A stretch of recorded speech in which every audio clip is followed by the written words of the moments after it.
but they're all pretty talented runners, and they've all kicked my butt before, so I would imagine we'll get some close matches here, and we're getting ready. Underway, opening up. You can see some of that divergence right from the start. 3 runners going to Link's house, and JP is going to start from Sanctuary. Really, nothing has shown up yet, with only a heart and 20 rupees. I didn't quite catch that map check. I saw 2 pendants. There's greens at Eastern Palace. It's Vanilla Pendant, and red is at Desert Palace. I don't know what Tower of Hera had, unfortunately. But what's really cool here, Cordy, is that we're seeing everybody go in a different direction, almost. Oh, yeah. It's really... Open is one of the best versions of the randomizer, because you can see the most divergence right away. Indeed. Actually, Tadaru and Matt are going to, looks like, go through... Actually, Matt just saved and quitted. Maybe heading back to... He's going to go Sanctuary. But we just saw Brewers fan go up and check Lumberjack Ledge. So, yeah, I'm getting a little bit of divergence here. So I don't know about you, but what do you think? Do you want to see a pedestal seed? No, our chat always likes to see a pedestal seed. I just kind of like to see one that will make our runners have to think a little bit. Give them a couple of choices and make them see where they're going to have to go. JP picking up the mail upgrade there in the mushroom spot in Lost Woods. Really, I'm hoping for as much of a chaotic seed as possible. Ooh, we got a hook shot. Absolutely. And flippers are up on the bookshelf in the library. So this may be boots required.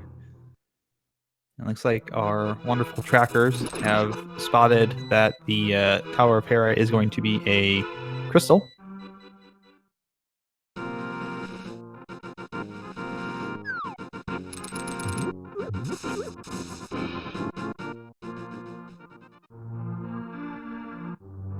Yeah, it can be a little bit jarring at first here, as we see 3 of our runners now picking up that hook shot out of the Thieves' Cave in Lost Woods. It can be a little bit jarring at first because of the fact that it's so open that you feel like you need to keep an eye on everything so you don't miss something important. And it's super easy to miss something important here. Is JP going down to doesn't have any bombs yet.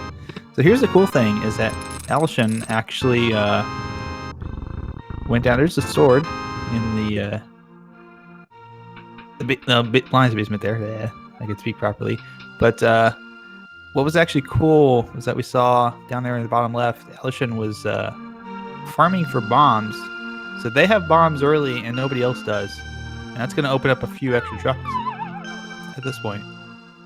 Yeah, there's 2 places where you can go to farm for bombs pretty easily. And that's right outside of the hut that you have to blow up. And right by the flute guy. Indeed, I see Matt going ahead and taking the route of buying the bombs, as I suspect most of our runners that are being restreamed here will be doing.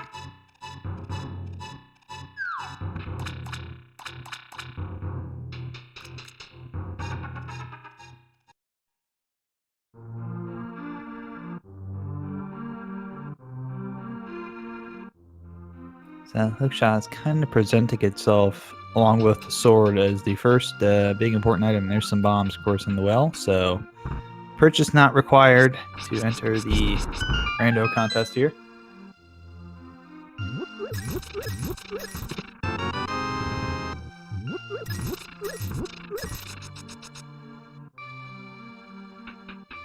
Yeah, besides hookshot, there really hasn't been much of a weapon to really point them in a direction yet.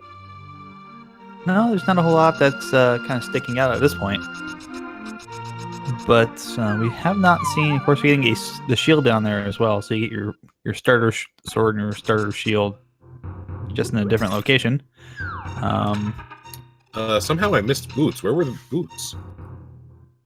Right there, back of Blind Tut. Ah. Yeah. So it looks like everybody will pick those up.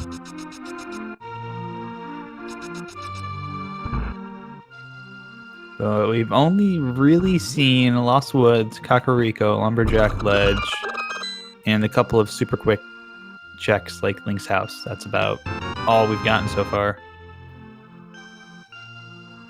So there could still be plenty of surprises hanging out here in the light world before we even have to consider an Aga fight or a dark world dip. That's very true. I'm actually surprised that a lot of our runners aren't going back down to grab the flippers. You know, that's a good point. The flippers are available now from the get-go. We may see GP go ahead and pick him up right here, since he's going to be going into the library, and Matt's going to be doing it probably as well. Yep, they're both going to go grab it. You know, why not? Get that mobility.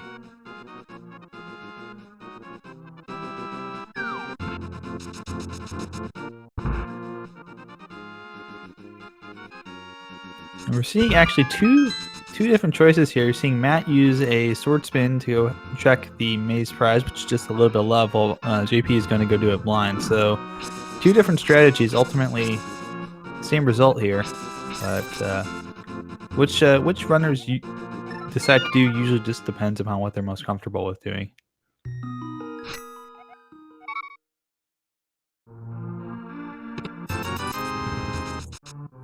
Getting our first South Hyrule play here from Matt. Likely be very quickly followed up. JP's going to go check. It looks like the castle. I would bet Tadaru is going to go ahead and do South Hyrule. Oh no, he's going to go do some other stuff in the north. So with Matt finding a bottle, how long before they go back to Moon Pearl? Maybe a little bit. Might be a little bit of a while there, Conti, because Corey, because we're getting a bonk rock check there, just a little bit of love. But it might be a while because I think we're probably going to see our runners go ahead and start checking some of these other locations before going back to get that last sick kid check. Yeah, but it's always a hard choice considering you can forget about it. Absolutely. A lot of times I'll see runners go ahead and try and route it in when they're, in the dark world. Maybe they have the mirror and they're in the village of outcasts. They'll just route it in then if they're not like looking for one specific item for whatever reason. Ooh, it's a flute. Maybe we'll get to see it a lot sooner, actually. Yeah, it looks like I would actually go back to Kakariko as soon as I hit the ice cave now. I would have to agree 100% with that. I think that's the absolute right play to make. Get that flute turned in, get the bottle turned in while it's there. It's going to be quick and simple enough.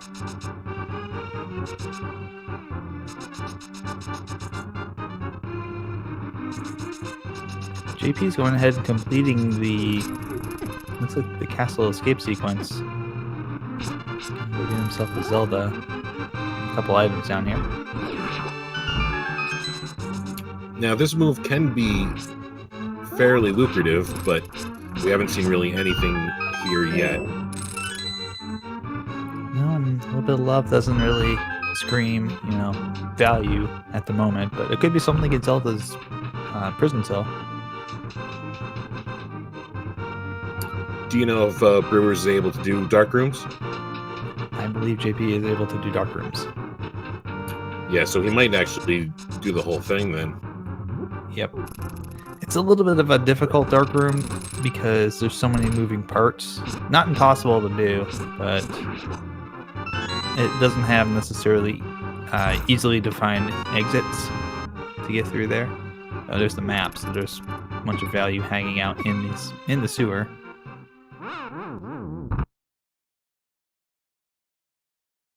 Now, if he does choose to do the dark room, he would have to get a key to get to be able to complete the whole thing, or get an item in the dark chest. Right. So presumably, I would believe that means that there's a key based on logic hanging out in the. He's gonna do dark rooms. I think that means there would be a key. Possibly, no, maybe not hanging out there because you don't necessarily need a key to progress like in standard mode. Right, and open the that chest can be an item or key. They don't have a set defined item. And sick kid only turning out to have 20 rupees. Shame. Hobo's got 300 though. Why does Hobo have 300 rupees? And he's maybe just. I'm not gonna complain too much. He might just like living the hobo life. That was his life savings. Oh, I feel terrible now. What kind of monsters are we? Robbing a poor homeless man of his life savings. Well, he doesn't need it. He's just a hobo. The hobos have feelings too. As much as some people will probably fight me on that. They have feelings. They're people. He's probably having the time of his life. You see in GP using the sword charge there to help get through the dark room. And of course, one of the nice things too is when you're walking in the water, you do get that extra little bit of pixelated goodness in the bottom in the form of the water reflection. Oh, Right. yeah. Yeah. Not sure if you saw, but Alizun has found the lamp. Oh, nice. So, yeah, with the flippers, that means that's all within logic. And of course, with the boots, easily openable. So this is logically within play. If there's anything down here. And Shash is holding the gloves. Ooh.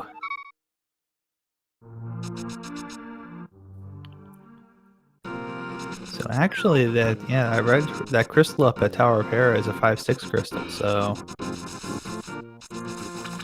it'd be important to get that early.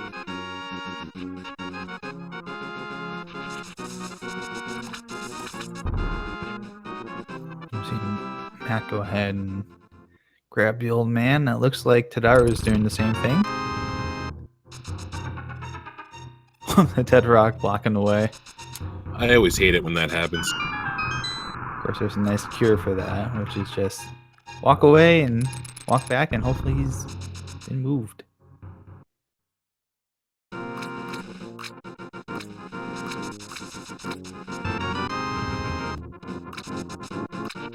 JP now has his Moon Pearl. Of course, one of the things to keep in mind too is that a lot of these locations you might be looking at stuff and say, oh, well, so-and-so is behind, guess they're getting this item a little bit later. Could be true, but it could also not be true. In fact, a lot of the times we'll see our runners pick up a item from one location early and then go check places that we know from another runner may not be so lucrative, simply because of the fact that when it's this early, usually it's up to just runner preference where they want to go.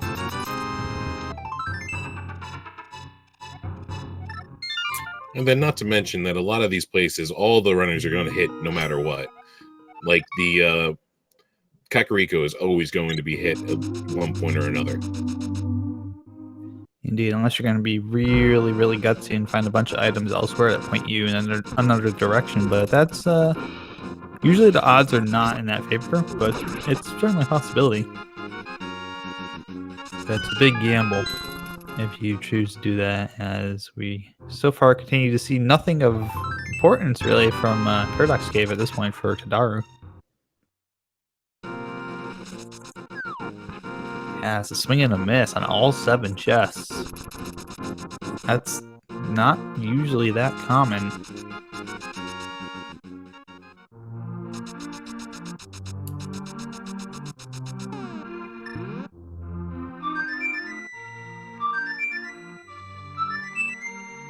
That's kind of one of the beauties of Rando too. You don't know what you don't need to do until you've already done it.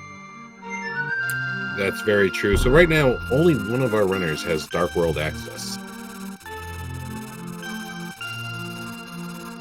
Indeed, Matt has picked up the mitts, so the Titan's mitt, so that is full Dark World access. And what's nice about that is because Matt's got the Titan's mitt up on Death Mountain, we'll be able to route in a full clear of both Light World East Death Mountain and Dark World East Death Mountain, if he so chooses.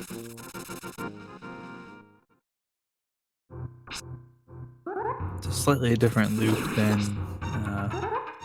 what you would normally see, but certainly doable.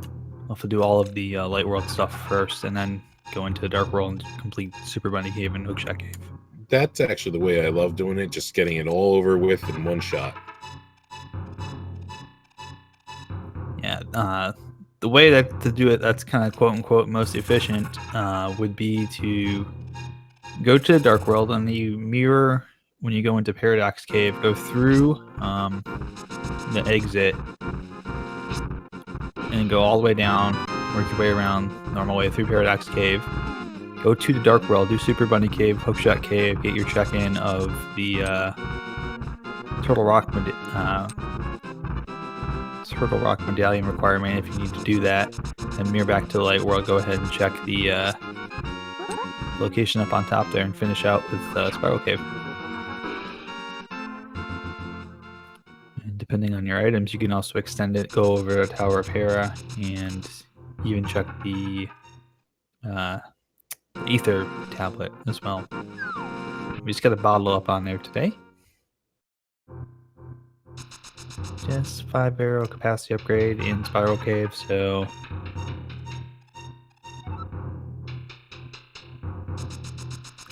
not much, but Bruce and GP gonna pick up those mitts.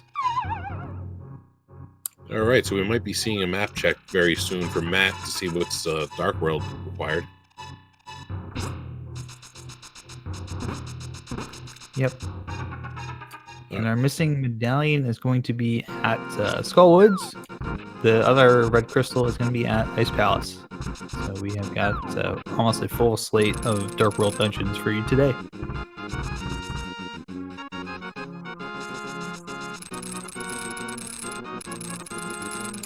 And now we could also start speculating. So we know that Bow can't be on pedestal. I think Hammer can be. That would be interesting if that was there. Might need to think about that a little bit. I believe that's the case, but Fire Rod is not, because you would need that to get through to do the back end of Skullwoods. We know Bow's not in there. Obviously, we know that Master Sword showing up in Super Bunny Cave. We know that obviously Lamp's can't be on there, and it's not in there because we found it in the waterfall. Yes, we've already found that. So let's see. So Desert Palace. So I don't think Book can be on there, unless something else is locked behind it. So we have Turtle Rock being a Quake medallion, and I think Book can be, because you can you can actually get it. You can. That's right.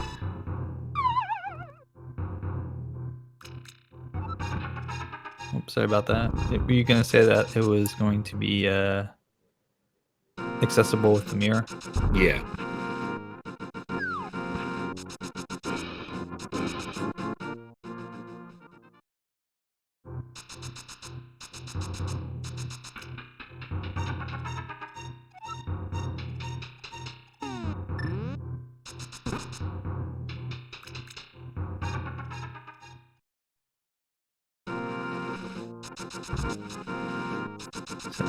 So that means that what do we need for completion at this point? We need Quake Medallion.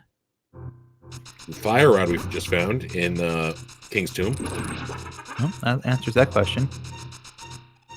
But yeah, Matt's doing a pretty good job here of finding important items he's going to need for progression.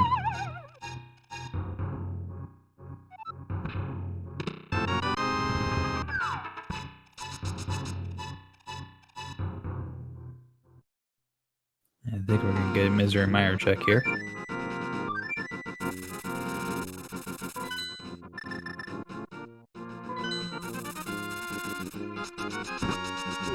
It looks like Quake for that one also, but I'm not sure.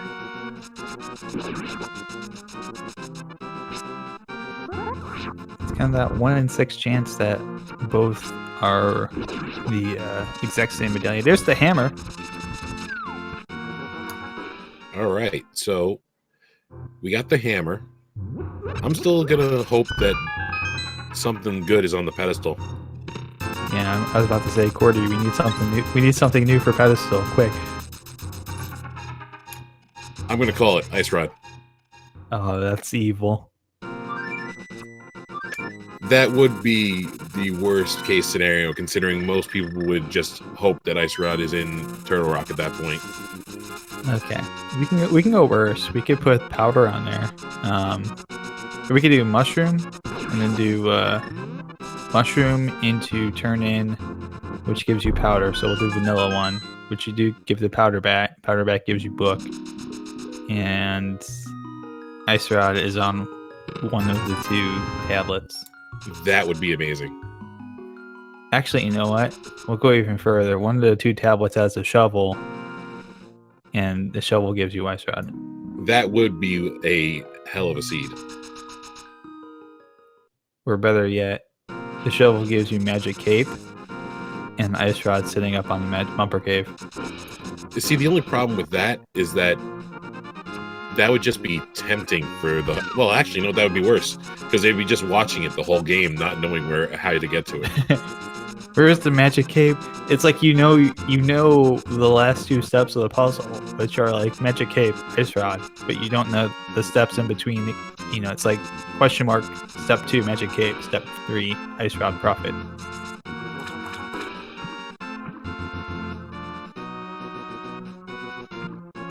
So we have Matt in Thieves Town now.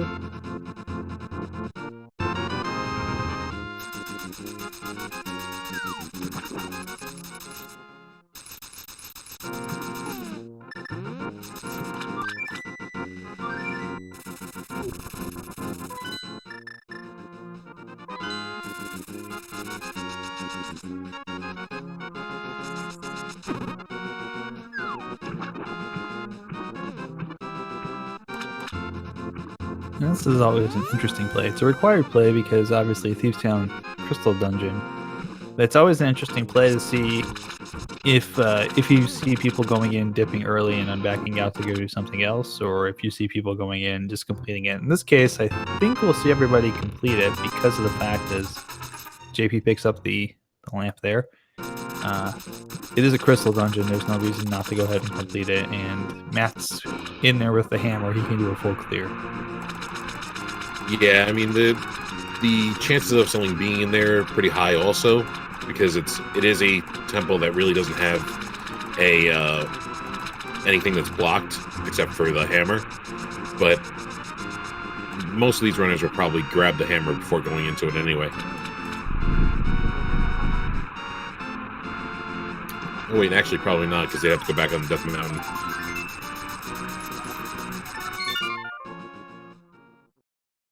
I kind of feel like this is the best play to make, though, for our runners that Matt's making right now, because it's already completable based upon what you have without having gone into any of the dungeons. It would be either here or going into a Tower of Hera.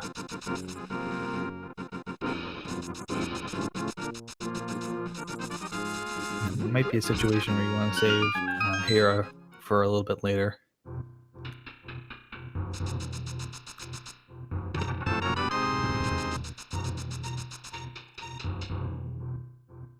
JP has now found his fire rod.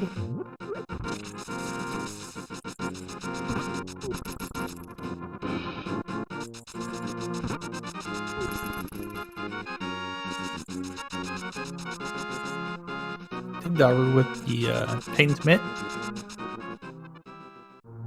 We're getting a check. And just a little bit of love there. So that's interesting. Tadaru got the mitts, but didn't actually do the Dark World on the Death Mountain.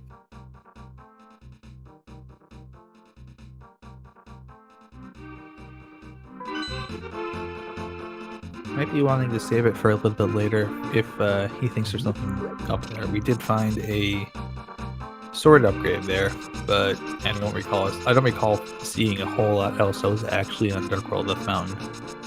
Yeah, there was really nothing else, I don't think.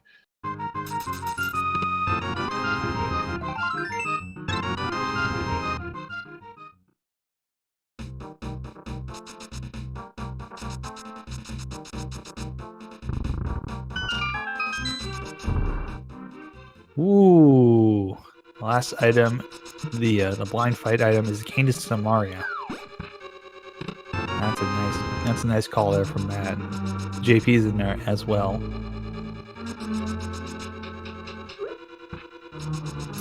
That cane is actually one of the best weapons in this game, and it's unfortunate that in the base game you really don't get it until you don't need it anymore. Yeah, the point you get it, you basically just need it for Misery Mire and Turtle Rock, and like one or two rooms in Ganon's Tower, and that's about it. It's one of those things that I think until you actually start speedrunning and doing a lot of the tricks with Rando, you don't realize how cool Cane to Samaria even is just to have early in the game and have that to run around with. Yeah, definitely. I mean, just the fact that you can beat a couple bosses with it is pretty good. Kind of one of those funny things the game is. The Japanese 1.0 version specifically is like, okay, we didn't expect you to have this early, so here you go.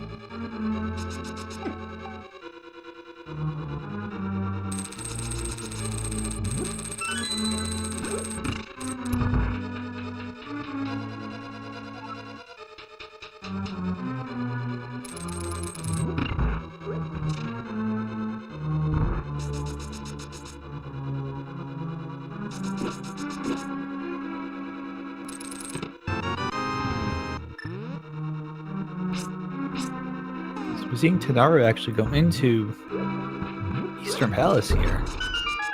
Interesting call, not necessarily. Oh, there's the Quake Medallion in the digging game. That is definitely needed, so that's a good find.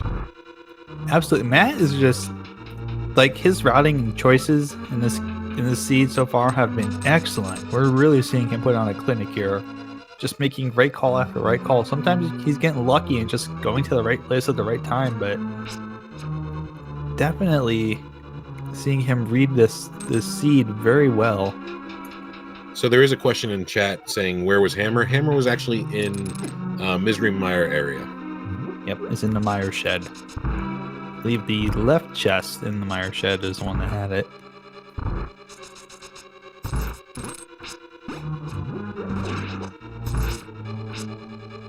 So boy, Cordy, it's only been, we're only 20 minutes in, but we're already at the point where we can start talking a little bit, maybe not like openly saying, whoa, we're so close, but we can start talking a little bit about, how close are we to go mode for our runners here. Matt's not missing a whole lot.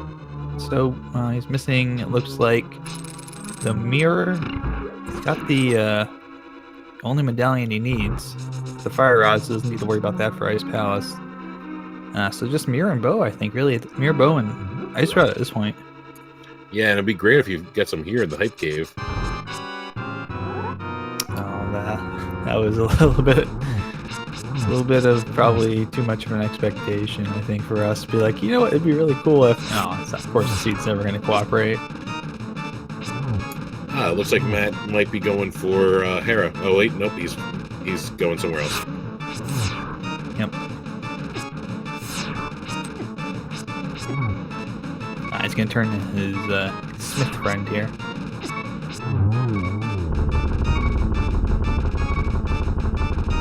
can see what they've been working on so diligently.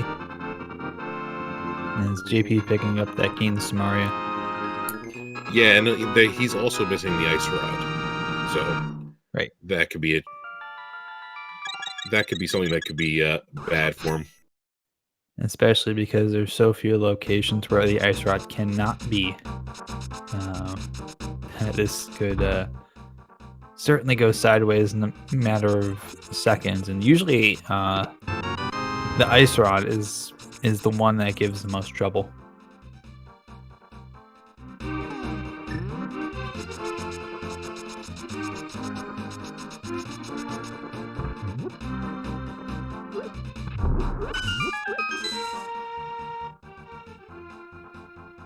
That is indeed correct. The only place it can't be, are in Ganon's Tower and on Trinex, if it's required.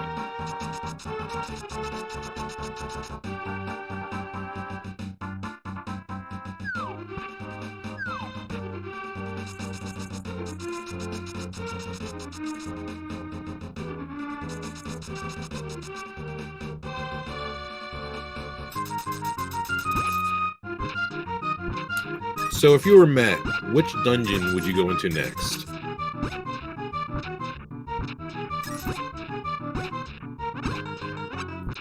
Well, that's a good question. I think it depends a lot upon what do we have open and what do we still need access to. So the ones we still need access to, we can cross those right off the list right now. So that would be Swamp Palace, right off the list at this point. Turtle Rock, without the Ice Rod, I don't think you go in there. Obviously, you kind of want to save that one till last anyways. So I feel like the play would be Misery Mire, Ice Palace, or I'd prefer not to have to go into Palace of Darkness at this point, simply because not having the bow means that it could be a deep dip and still not be able to beat it. So I would probably say, Matt's, I think maybe he's making the right call here going to the Misery Mire. It is a good call. I would probably have went to Ice just to get that red, the 5/6 crystal, but there's a good chance this will have something important. That's absolutely correct too. It's one of those things too where you kind of have to read the seed the best you can, and sometimes you'll read it slightly wrong. If Matt goes ahead and completes this and doesn't find anything of value in these chests, only thing he's going to lose is time. Because he's got to complete this anyways. It can be really difficult when you don't have just one location where it's like obvious that you have to go there. Yeah, and killing the boss with just the sword and not the bow is fairly tough. I'll be very interested to see if he tries to use the hammer to kill Viddy. I've done that before. It took me a good 15 minutes to try and do it. It's super difficult. Would not recommend. Tiny hitbox, large enemy. You would think it would make it easier to hit him, but nope.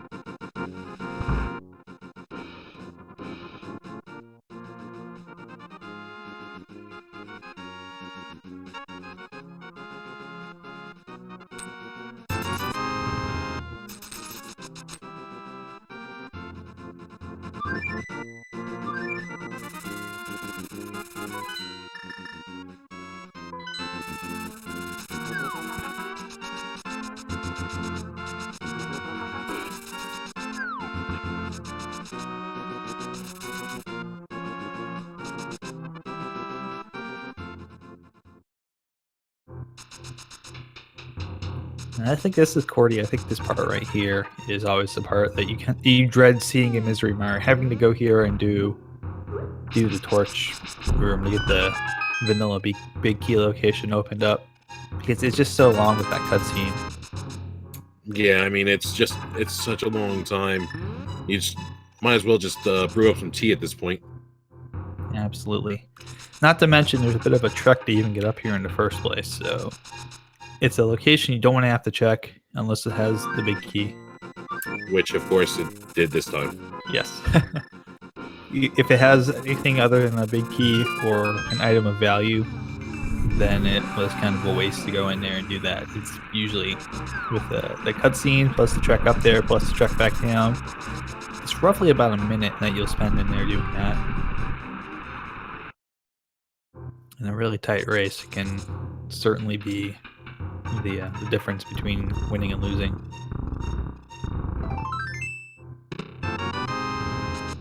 It will be interesting to see where the runners stack up here, because again, if he does decide to fight The boss with just his sword, it could take him quite a bit of time, and that could mean that other runners can catch up. Oh, absolutely. If someone else comes in here a little bit later with, say, the bow or like a level 4 sword, you take a lot less time, a lot fewer swings to go ahead and kill Vitreous. And that's time that can 100% be made up. Or just more bombs. Or if a runner has the misfortune of having a death on that fight too, that will also cause quite a bit of problems.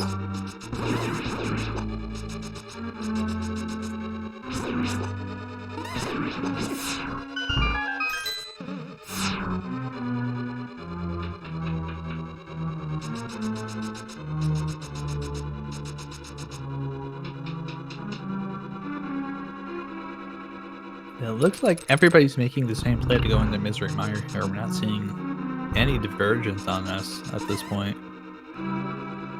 It's really one of two decisions you can make. It's a safe decision.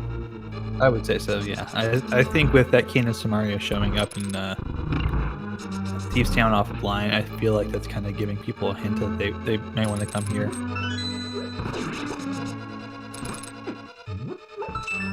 And the good thing for Matt is, even though he's going in here and doing this with just the Master Sword, everyone else is going to be doing the exact same thing too. So, actually, JP and Elishan have fighter swords, so it's going to be even longer fight for them. So we're going to see some awesome fights now. You get to see a lot of different strategy here. Very interesting to see which strategies each runner decides to perform. And Matt just going with some spin slashes on as many eyeballs as possible, using that blue potion. That was a good fight, actually. Yeah, it was really well done. We're going to use the spins here.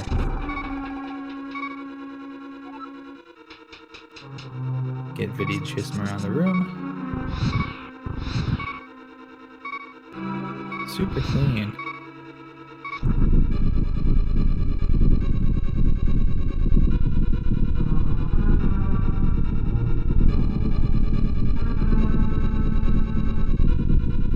And he's down. Oh! And it's the bow. Wow!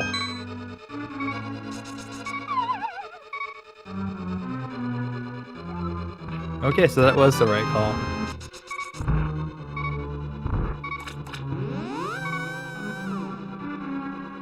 Absolutely the right call on that one. I guess nobody's gonna go in there with the bow, because I'm not gonna have the bow.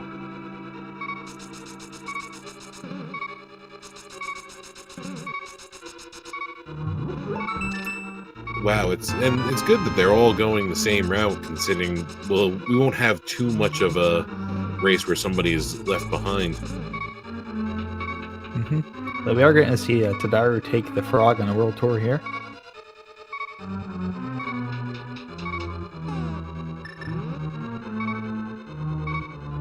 I kind of feel like from Matt, the next play is going to have to be Palace of Darkness with that bow. You've now got everything you need to complete that, so why not head over there and do it?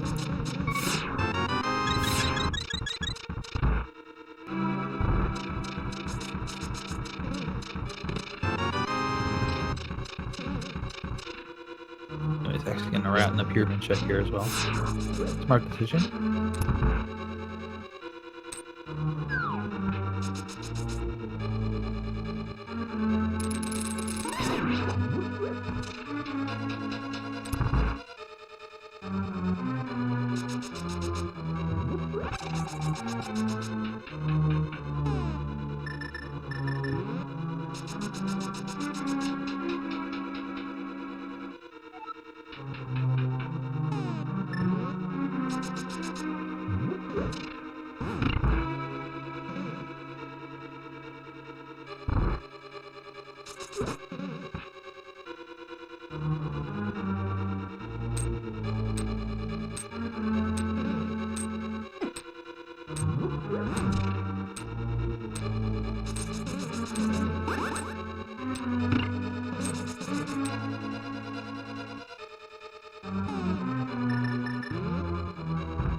kind of feel like maybe you can tell me otherwise, Cordy, but I feel like everyone's going to be going to Palace of Darkness after completing this Misery Mire check here, because I feel like that bow is going to be like, yeah, that's indication of where I need to go next. Palace of Darkness.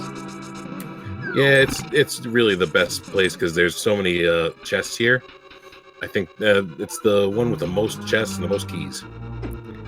As far as the one that's open, as far as open to them right now, yes. There's one additional chest in Swamp Palace, but obviously without the mirror, our runners will not be able to get into there yet. So among available dungeons, absolutely 100%, this is the best play to make.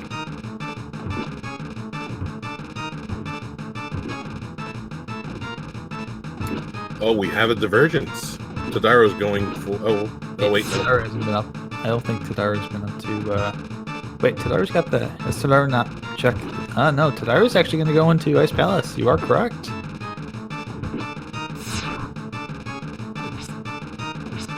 I mean, this isn't a bad play. If he goes in here and gets something that we need, or if he goes to Hera and then finds out the ice rod is in the pyramid, he might get that first. Absolutely, that could definitely be a important play if Ice Rod's locked away in Pyramid Fairy, because nobody else will be halfway there. At least among our runners on stream. Someone else may have made that big gamble, and we just can't see it at the moment.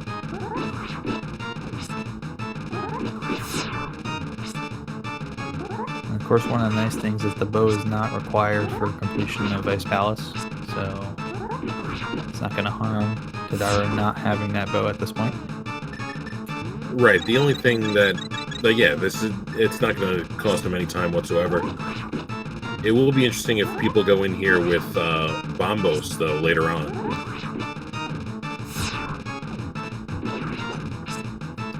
Absolutely. Bombos is definitely a little bit of a time saver here.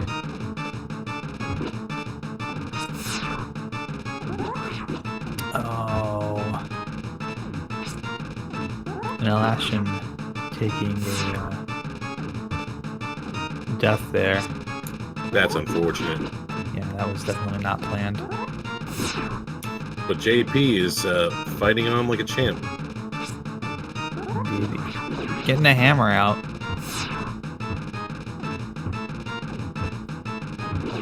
So actually, this is a scenario where having that Master Sword really helps out, because having to do this with the hammer is not advisable. It's possible, but it's not a strategy we would advise you at home to be practicing for regular use. What do you mean? You mean you shouldn't fight Vidi without a sword, like you do in Entrance Randomizer? Probably not. Also, Matt is showing some pretty good skills with the bomb jump over to the big key and pod. Absolutely, that's a little something we've seen get picked up on from the NMG runs and whatnot. That was I think it was the Key Sanity tournament, actually. We started seeing that, really. Yeah, oh, there's definitely. Here. I'm sorry about that, but yeah, we started seeing that bomb jump there in House of Darkness from the Key Sanity tournament.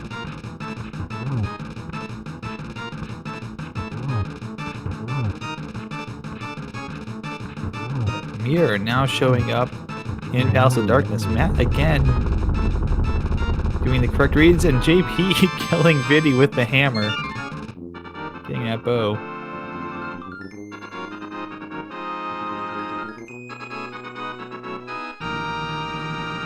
So right now we have all of our runners in different dungeons. So we're about to see which one is going to get a better advantage.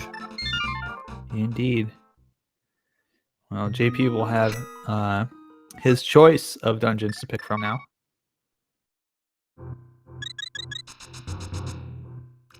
I mean, you can't get much better than the mirror, but it'd be interesting if they find something that in one of the other ones that gets missed. Oh, Absolutely. Poor Alshin having a really rough go of it there in Tower of Hera. I thought that was intentional. Oh, was it? Was it maybe ever? It might have been a required death warp. A death warp intentional. I wasn't paying attention. I just too much there. I just saw a little bit low health and then a death there, unfortunately. Yeah, it probably was a death warp. Matt making very quick time here of House of Darkness, almost all the way onto the Helmasaur King fight. Now, Helmasaur is actually one of my favorite bosses in this game, just because there's so many ways you can actually kill him. Indeed. We'll see probably the quick and easy way here from Matt, which is to use the hammer, having that sword charge out so that when you hit the mask with the hammer, it just kind of keeps you facing straight instead of turning you around. And you get 17th wax in there. The mask will break like so. And then you just unload a bunch of arrows.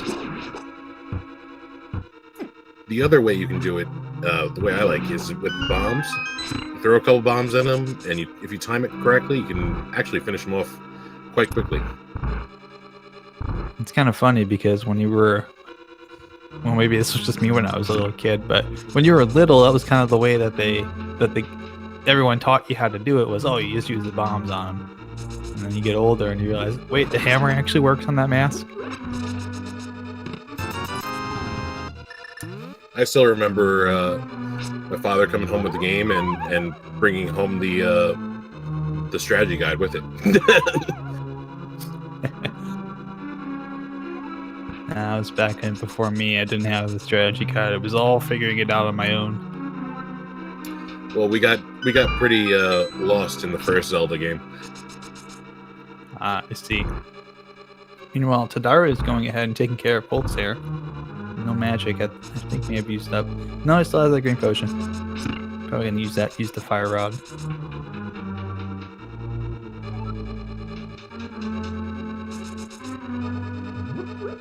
Being a little liberal with the shots there. He's got 2 of them down. 1 more to go. It's only a heart and a half. Oh, gotta be careful. Oh, that was so close. Careful. And it's down. Okay, no. He does not get any magical surprise drops there at the end. And just a key.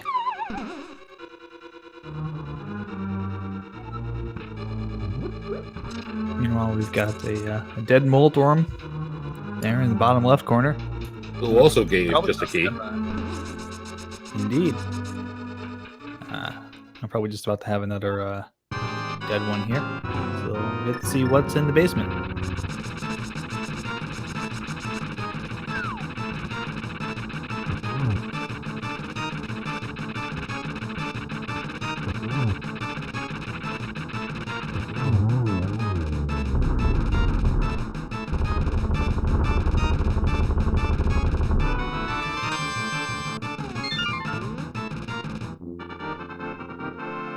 And now we can just relax for a couple seconds.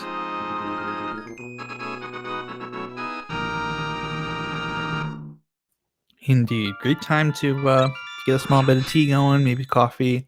Wintertime, we could probably get some hot cocoa going.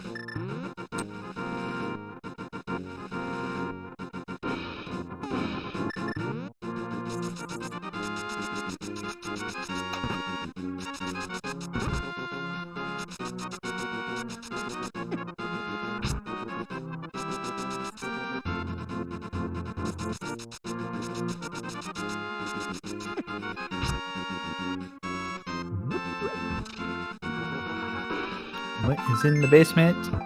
Just a map. Oh, wait a minute. No, we should know that.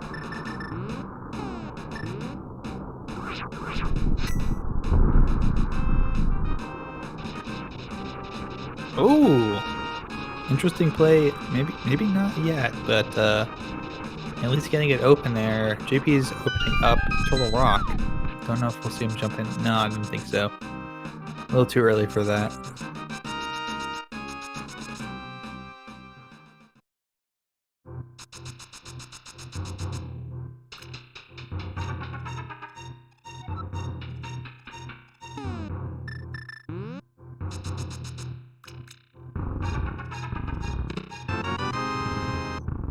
But Matt does have the cape, so he's going to go ahead and open up the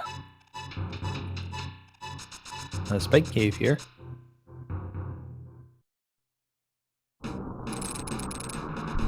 Let's see if it's anything important. Sometimes it is. It's usually not. Yeah, I think it's mostly not. Yeah, it's kind of one of my favorite locations. It's like the eternal hope of the Spike Cave of Eternal Hope, because you always think that this time will be the time where it pays off to go in there. It almost is never the case. It's like, hey, it's a big 20.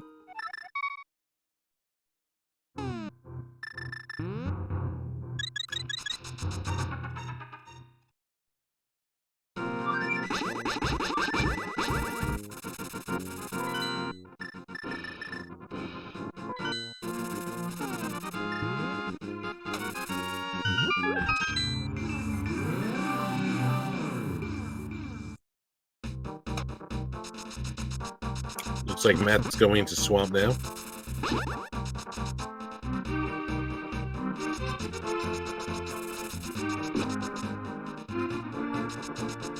And third Moldorm down. Actually, it's the fourth one. So everyone has killed Moldorm. Everybody's gotten that crystal.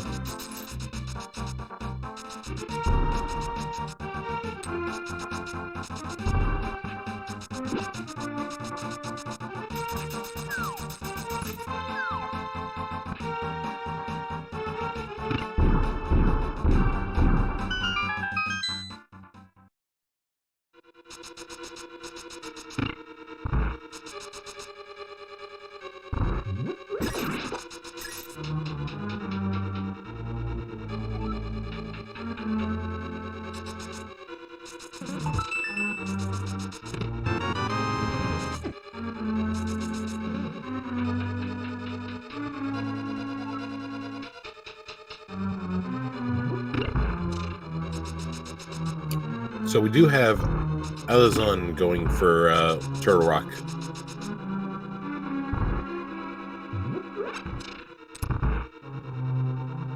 Tadaru's opening it up too, but I don't know if he's going to go inside. Now for Alazan, I assume that they're looking for the bow, but we know where that is. Right.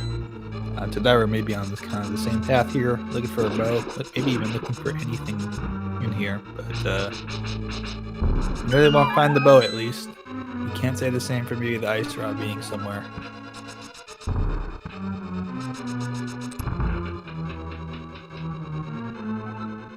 This Matt is right now going through and flushing out Swamp Palace.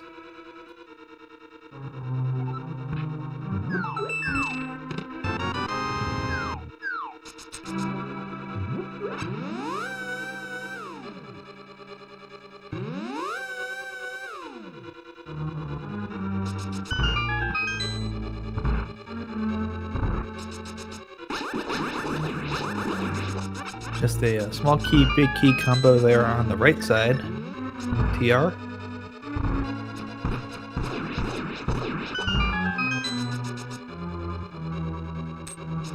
So go ahead and skip some of the chests there on the left side and probably check these chests down here. This is fairly standard routing. It's a safe bet. Ooh, get the silvers though. That's good. It's always a welcome sight. Not always required, but definitely never turned down.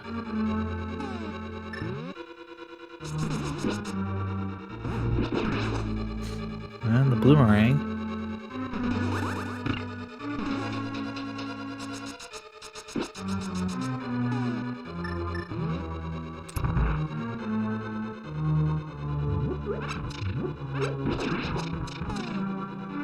It'd be interesting to see if anybody goes swamp that has collected all their items or in go mode, if they miss the silvers because of it.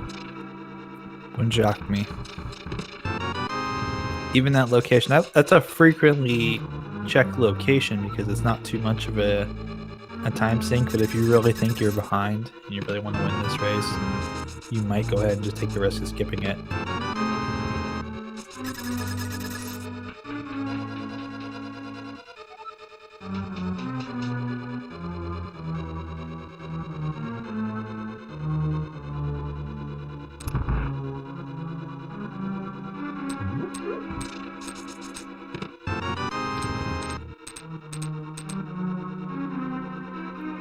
Pretty sure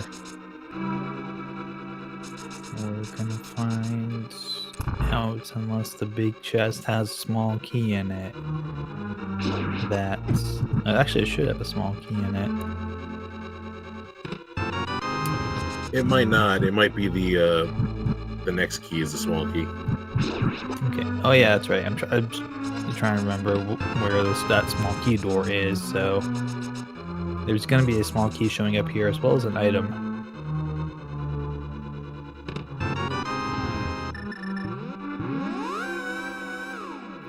One thing that our runners won't be able to check right now, except for Matt and JP, when he gets up to, there's a small key up the TR. Mimic Cave is not checkable by Tadaru or Alice right now. That's very true.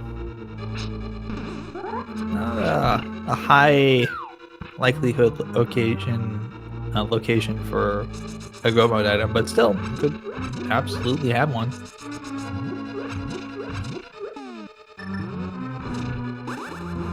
Matt goes into Ice Palace.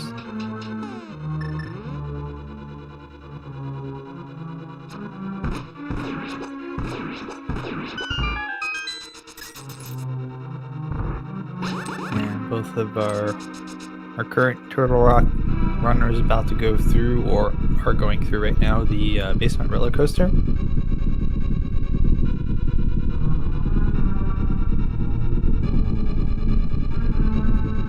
Which probably means we'll get a check here of Laser Bridge, and if it does not have the ice rod, it's going to be a save and quit for both runners.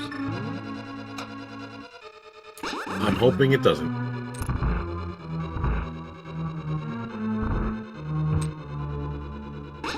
This is always such a tough thing to do. Oh, so far just a heart and big 20. You gotta line it up just right when you don't have the always nice to see that beetle taken care of in various ways. That beetle can be so annoying.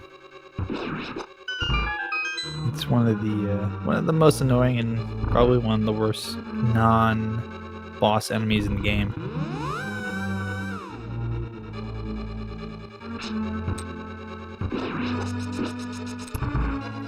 Tadaru using the cane and finding out that, hey, it's not here. Gotta go elsewhere. That means pedestal hype is still available. It's still ticking. And Alice taking the... has to open up one more chest, actually. I was wondering if that was just an intentional death to get us to a save and quit screen or not, but nope. Just have to deal with those I-beams.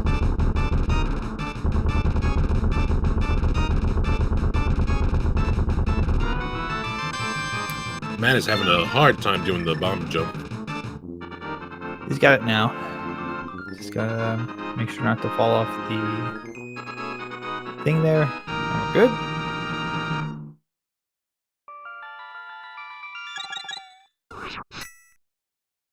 Oh, we're getting our first pyramid fairy check here from Tadaru.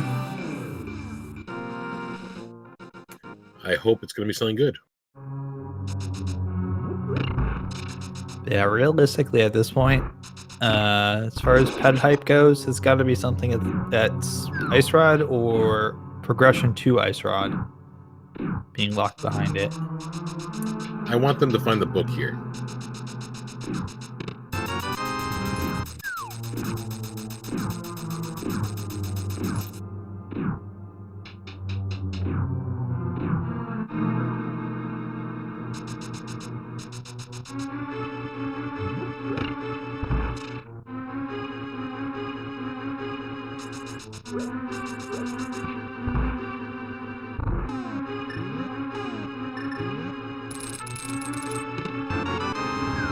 Oh, just some love.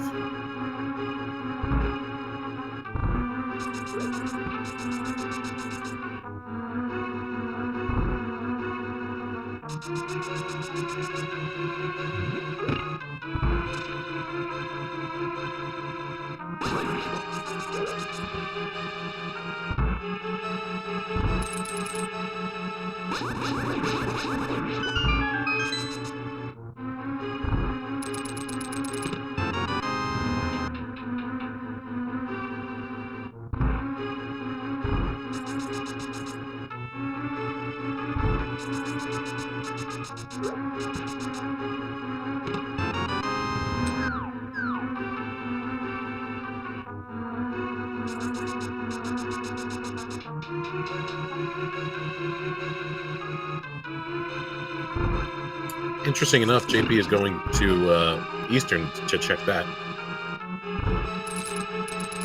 Fish, unfortunately, not turning out to deliver anything for Tadaru.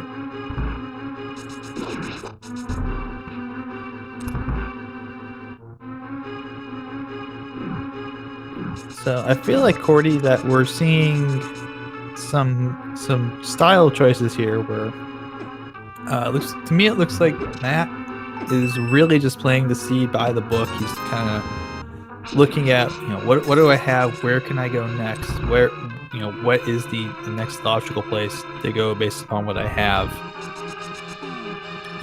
And hoping that, okay, if I follow the logic breadcrumbs here, maybe I get to my end goal. And I kind of feel like, especially Tadaru and maybe JP to some extent, are giving a little bit of a guess of, okay, maybe there's something someplace that I wouldn't normally go check. It's outside of what would be quote unquote the logical path, but by making that deviation, I'm actually finding the logical path. Yeah, that's definitely what's happening here. Of course, that's the risk of it all. It's big reward if you guess right, and you guess that the quote unquote out of logic play is actually the in logic play. You get very handsomely rewarded for that. But if it's not, if it is actually out of logic, it's just a time sink at that point. And, you're that much further behind the person who does just kind of follow the correct assumptions. I mean, how many times have we seen that happen, though? I mean, we've seen people get all the way to Ganon's tower and not have the boots because they made one choice that was not as good as the other. Yeah, or they just made a choice like, hey, I'm gonna get the boots. Oh shoot, the boots are actually required. So now I gotta go back out. And meanwhile, the person who might have spent an extra 10 minutes looking for something finds the boots, and hey, now they can go mode GT. It just means that in the randomizer, it's never over till it's over. It's never over until you see somebody walk across that bridge safely, even as people have fallen through that bridge in the Ganon fight at the end. That is definitely the worst feeling when somebody falls off right. Like, they just killed Ganon, they have to kill him again. Yep.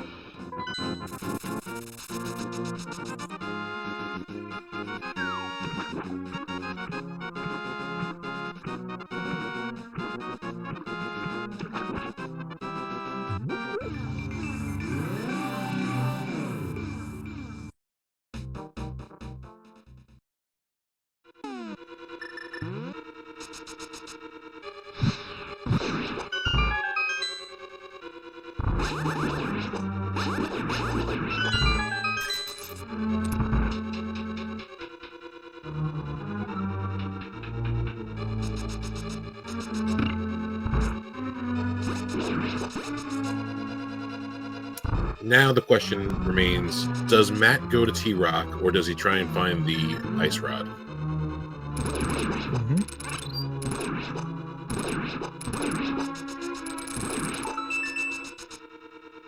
It's kind of the big question at this point for Matt is, where do you go next to find that ice rod? You've completed 6 crystal dungeons in 1 hour and 5 minutes, which is incredible pace. That's amazing pace. Nothing at all to be upset about, but he's got a lot of overworld locations left to check now, and we still don't have the ice rod. We know it's not. We know it's not Turtle Rock. Matt doesn't know it's not Turtle Rock.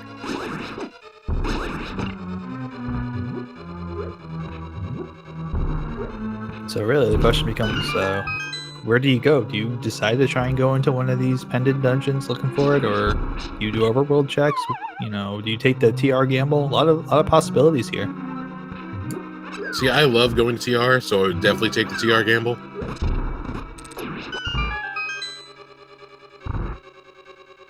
I always seem to go to TR, and then I never get the good seeds where like a bow is there. It's usually when nothing is there.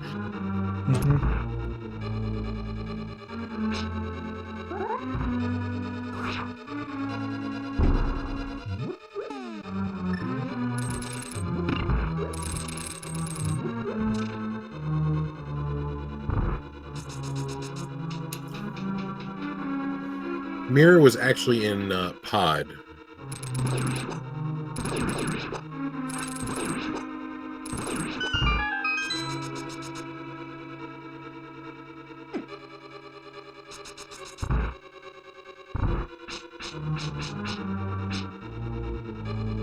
Yep, the specific location, it's in the Palace of Darkness, in the right chest, in kind of the basement, as a lot of people like to call it, the U-shaped room in the basement.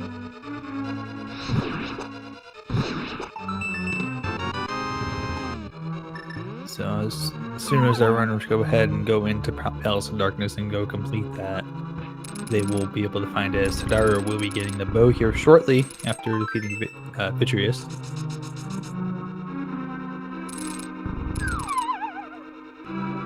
And Matt is going to be doing a pyramid check. Yeah, Tadaro should have no trouble with Vitreous right now, considering he has plenty of hearts, Master Sword, and at least 1 blue potion. Indeed. You got bombs, hearts, Canberna. Whole lot of things to do to get through here, and should not be too much of an issue.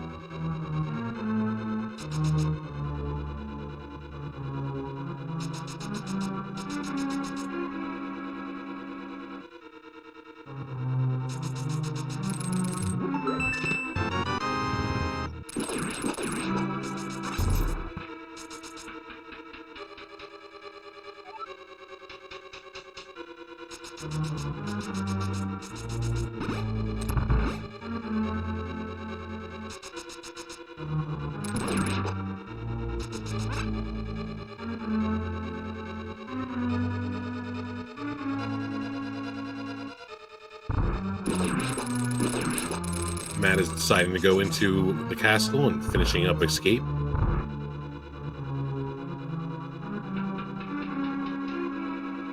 Again, we know that the ice rod is not there, but he does not.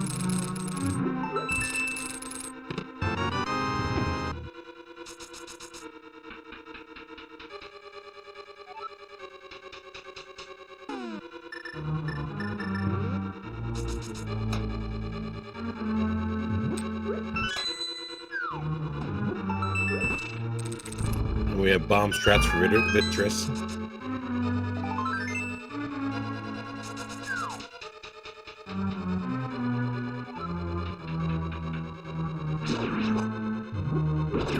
I think you need a minimum of 20 bombs for this. I think it's like 3 points of damage. 1 point of damage per bomb. I think that's about right.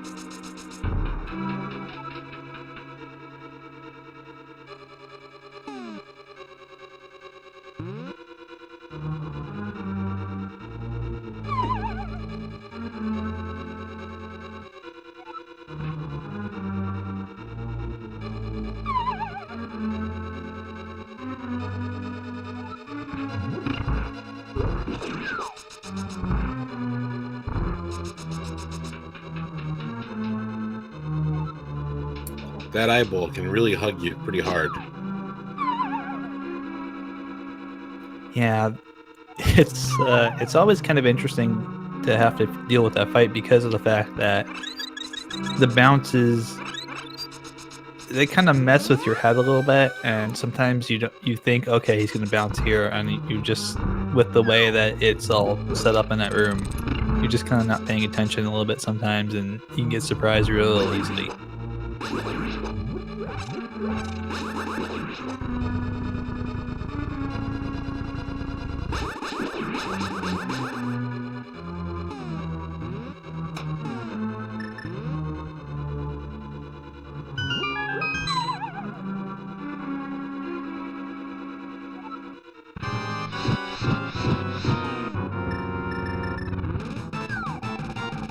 So right now, it might look like Matt and JP are in the lead, but Alizern and Tadaro both have knowledge that Ice Rod is not in Turtle Rock, and that might be what brings this game even closer than it is.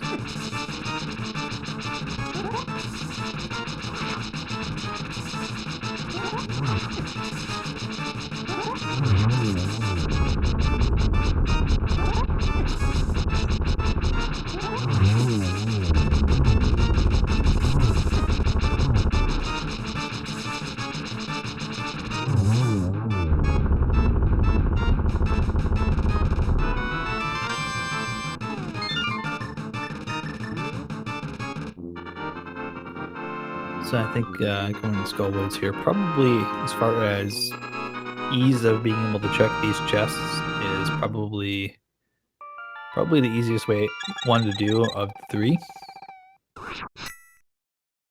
It's one of those times where the disconnected nature of the dungeon is actually a benefit. Definitely. But I mean, we already know that there's going to be nothing in here, considering one of our runners has already been in it. Yep.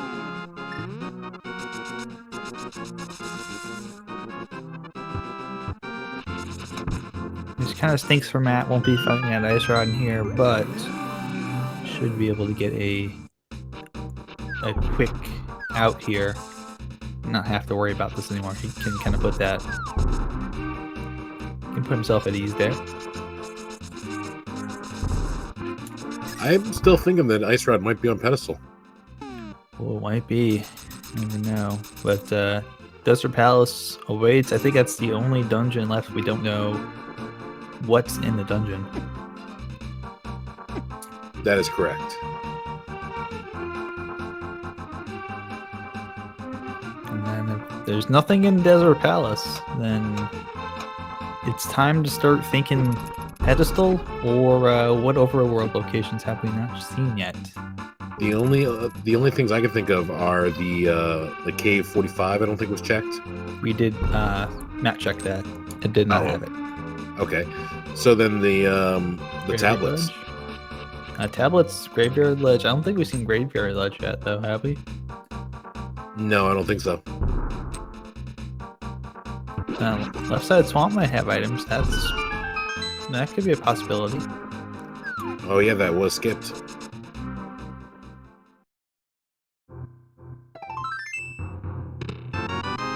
That's not the place you really want to have to go into and check again.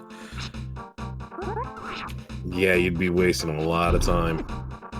The only time you really want to go in there is if you presumably know that there's something in there.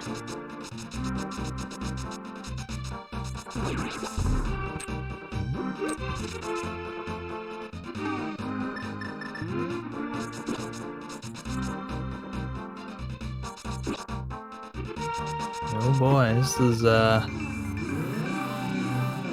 this is sure interesting here.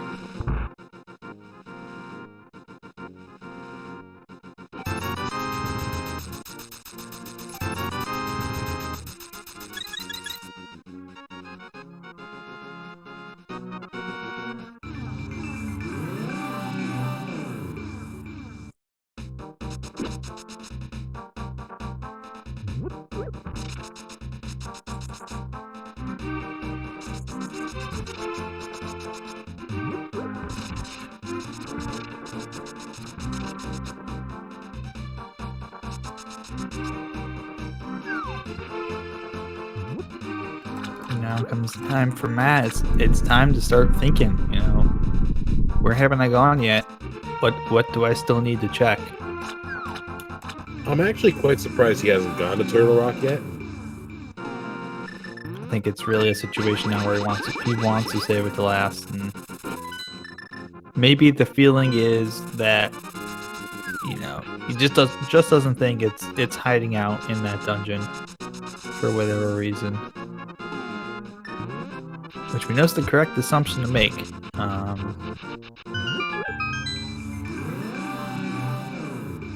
But if it was there, it would be a huge loss to have to check all these overworld locations. Oh yeah. Big 50 up on Bumper Cave.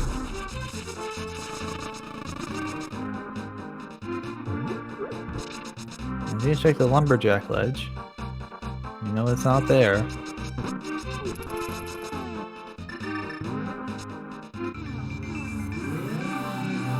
I believe I saw it there earlier. Nope, yeah, just a big 20.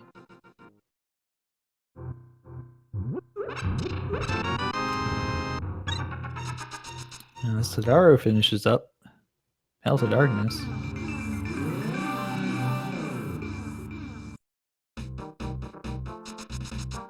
So yeah, I think Matt's gonna be going to Graveyard Ledge now.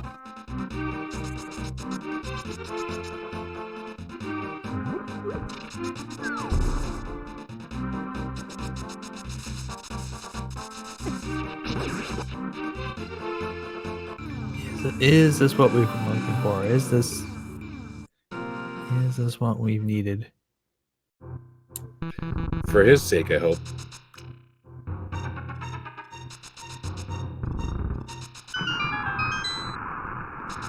Nope.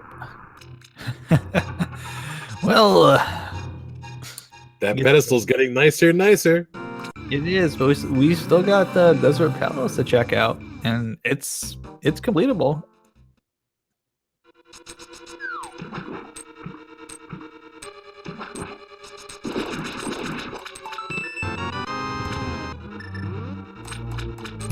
It might not be like a galaxy brain kind of thing, but my brain's kind of saying it might be somewhere with the Desert Palace.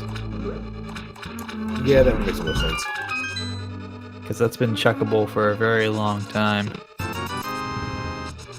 And I generally find that seed routing, if you get someplace that's checkable and you don't check it early, it's usually a place where there's something and you missed it, you idiot.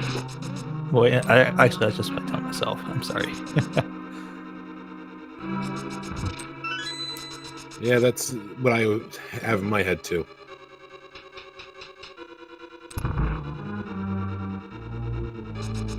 Lunchbox check here from Matt. Yeah, there it is. Yay. It's in the lunchbox. At 1 hour, 19 minutes, and 10 seconds. Matt 7898 is the first of our 4 runners on stream going into go mode. Looks like he's getting some potions for the trip. Smart move. Always get your safeties. And pet is dead. You're sorry, chat. Your pedestal seat is in another castle.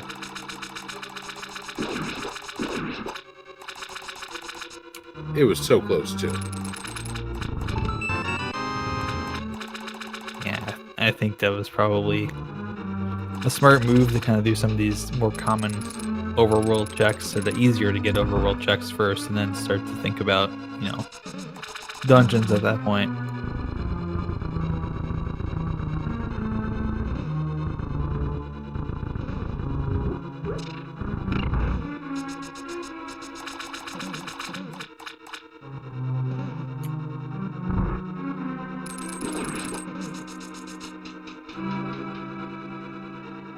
So now we should see a nice, quick Turtle Rock. Indeed. And getting a really big key will really help out. Yeah, early big key, and then you steal the key from from that one area with the with that monster. I can't remember his name. So actually a fairly common tactic we'll see from runners today is we'll see a lot of them who haven't gone MTR when they're going in that first time. They'll go ahead and steal the key, especially if they're in go mode like this, because hey, they don't need to worry about anything else.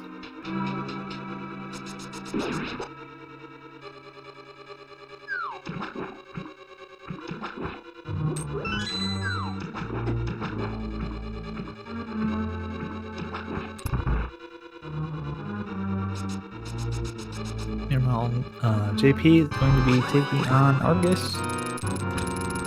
Well, Tadara is going to be heading into Swamp Palace next. And Alice is going to be going through and completing Palace of Darkness.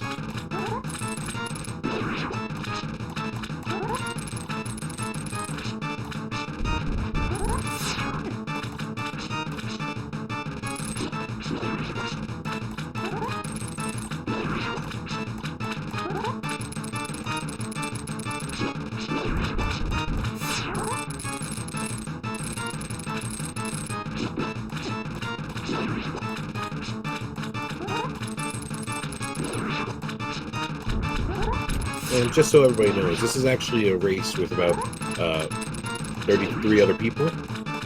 Our 4 runners are just being featured, and no one has completed it yet.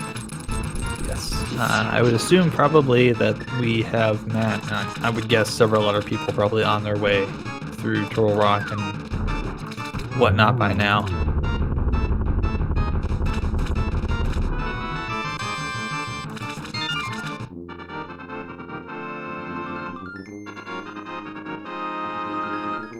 So we are keeping an eye on the times here, waiting to see who checks in first with the dot done. Of course, Matt making it through the annoying room with the chain chomps.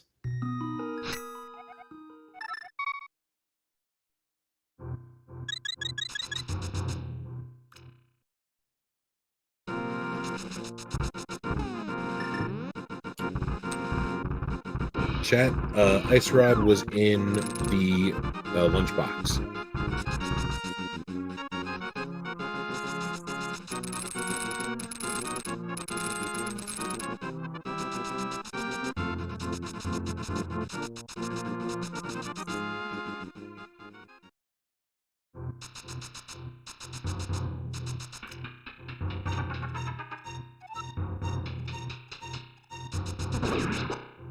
All right, so he's got that 1 extra key, and now he can just skip the laser bridge altogether.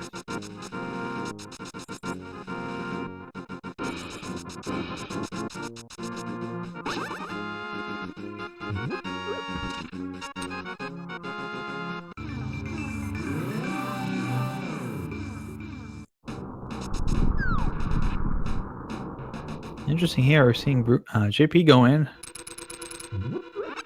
Yes, he's making the gamble that it's a Ice Rod in Turtle Rock, and will be somewhat disappointed to find out that's not the case.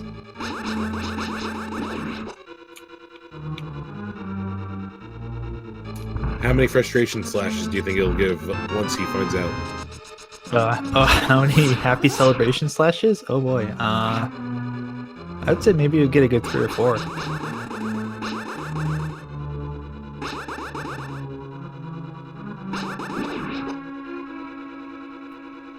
I mean, Cordy, come on. People do not slash their sword in frustration. They slash it because they're very happy to have found something, and they're excited to be able to complete the seed. It's the only reason that anyone ever does that. That is very true. I misspoke. It's okay. It's very not well known by a lot of people in the community. So it's just one of those things. We have a small group that is attempting to raise awareness for such a thing. Anyways, all that fun aside, we are seeing Tadara go ahead and finish up Swamp Palace here. Alice is going through Eastern Palace, and Matt is just about going to be done here with Turtle Rock just has to go pay a visit to Trinex. Get that rent money. And he has plenty of blue potions if he needs it. Indeed. Kind of probably hoping he doesn't have to use it because we want to save those for GT and the Ganon fight. But they're there if you need them. Trinex with the Master Sword is not fun. Nope, and that's why we're going to see hammer strats. Oh. Actually, you don't get to see that too often there. The Firehead actually getting to shoot some fireballs out. The worst is the ice, though. That ice just stays there for the rest of the game. Yeah, rest of the fight. I think the reason we saw that too was we saw Matt do the right thing. He was switching out items, preparing for the next part of the fight there against the Ice Head, but unfortunately, oh, he's a little low on health. Gonna have to use one of those safeties. But switched out just a little too early. Didn't quite kill off the Firehead. Thought he had the last hammer shot in there, and instead kind of found himself with the Firehead still alive. And half magic for his troubles. Indeed. So we don't have our wonderful bot friend here yet. We don't have our wonderful bot friend here for the GT Big Key guessing game. It's not a tournament match, but if you like to play along, Cordy, you want to tell them a little bit about it? So basically, we have a game where we figure out where the big key is going to be in Ganon's Tower. You pick a number from 1 to 22, and we figure out, and whoever gets closest wins. So what's our prize today? In lieu of not having the leaderboard this time, is Tadaru finds the Ice Rod. I guess our prize would be some happy slashes from JP when he leaves Turtle Rock. Indeed. That sounds like a pretty good prize. So I will start this off. I'm gonna say number 8 because I want it to be right after the ice armors. I've been guessing quite late usually, but I'm gonna go back to saying number 12. Put that in the random room there. Already at 2, and Matt's gonna go to the left side here, right side. So this will be 3, 4, 5, and 6.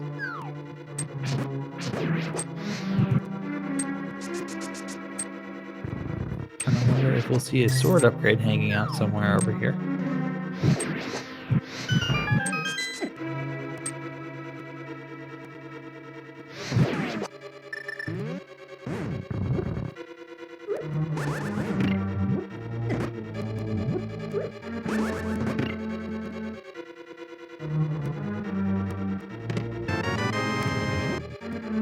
Yeah, there we go. Commentator's blessing.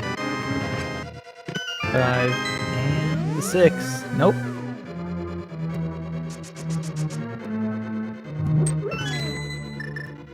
So now it'll be interesting if nobody goes that way and there's no other sword upgrade. Everyone else will have a Master Sword Ganon fight. Yes, indeed. Number 7 is a small key, which we'll see Matt go ahead and pick up, just to make the trip up GT a little bit easier.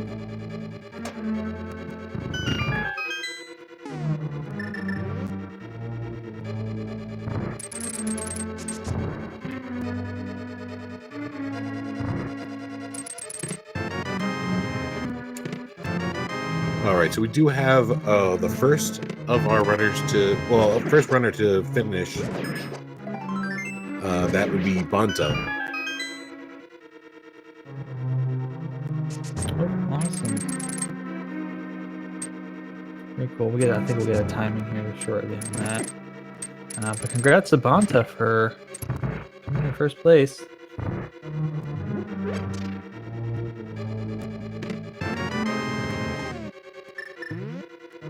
Oh, indeed, we have our first two runners actually. Bonta was first with a 1:30.54, and Dr. Bob Tastic coming in second, just 12 seconds behind at 1:31.06. Very nice run from both runners. Not sure if you saw, but we also have another sword to upgrade, so now Matt has butter. Very nice.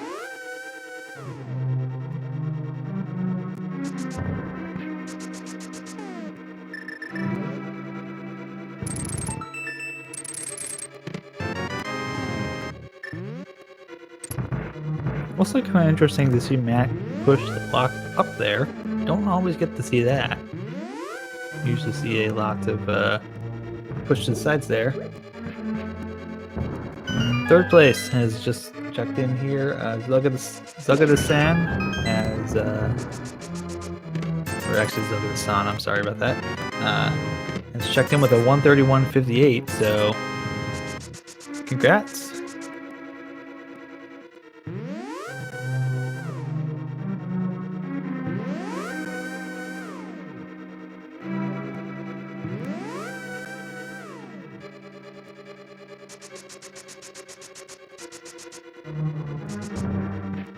And we are seeing JP go ahead and dip into Desert Palace here to see what we can find. And we have Pink Kitty Rose at fourth place with a time of 1:33.05. Nicely done. Getting a lot of good notable runners showing up so far here at the top of the seed. Well, I was wrong with my numbering, but I was right where I wanted it, right after the outermost knights. Indeed.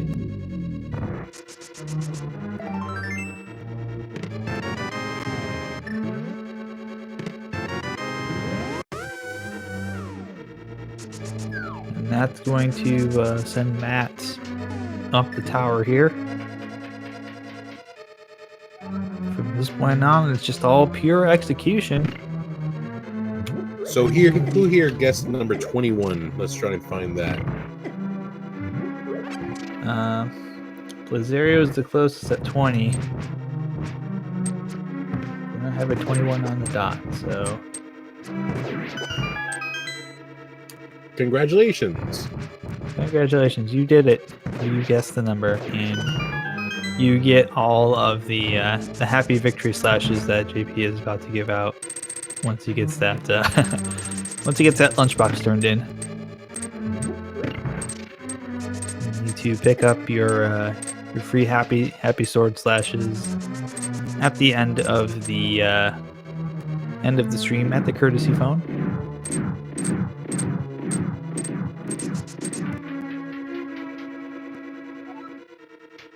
Meanwhile, Matt's heading up through the heart of Gauntlet.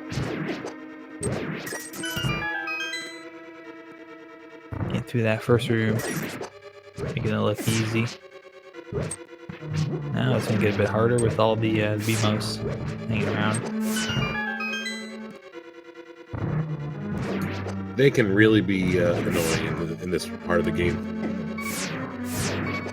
I think they're really the most difficult part of the gauntlet climb, simply because of the fact that they're fairly accurate in their beaming of their laser beams to your face.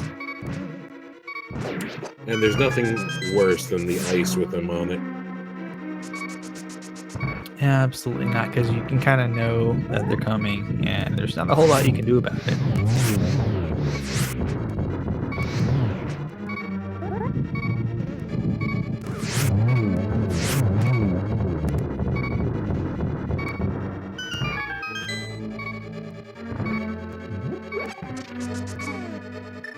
Yeah, Matt is on the way up through Gauntlet, and Tadaru heading to the left and skip the chest on the right side. So we'll only have the tempered sword, I believe.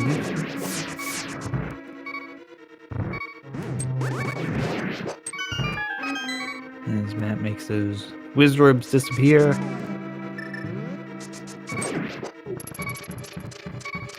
Alice is working through Swamp Palace at this point. Or actually, maybe working back through the left side of Swamp Palace. So we get to see what's on that left side check. And JP still looking for that ice rod.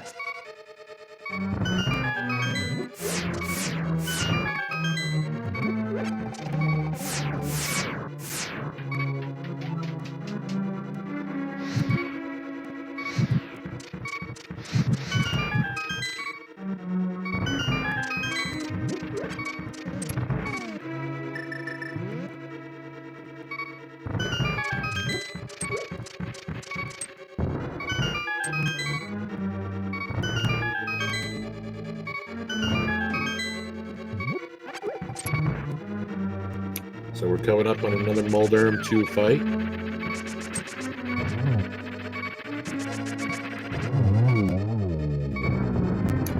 And it's over.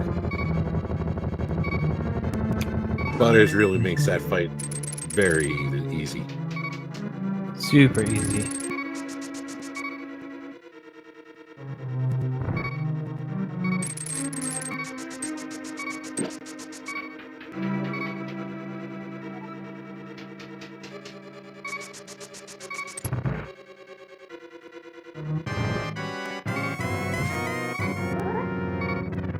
I think we have some frustration hammer swipes already.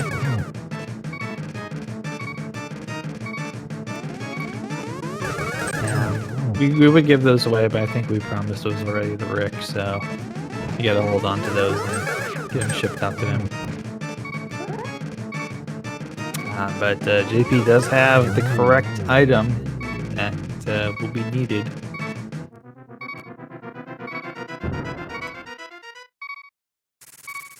That was a very nice fight. Aghanim fight. Absolutely.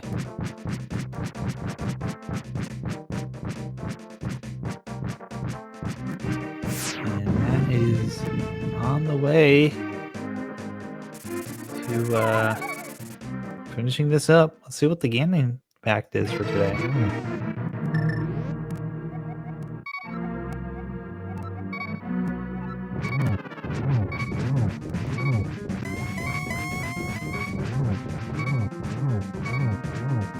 So for those keeping track at home, I counted 6 sword slashes and 2 bombs. That was the total number of things that JP did to poor Gary. I mean, it wasn't Gary's fault. No, not really. He's just the guy who opens things up for you.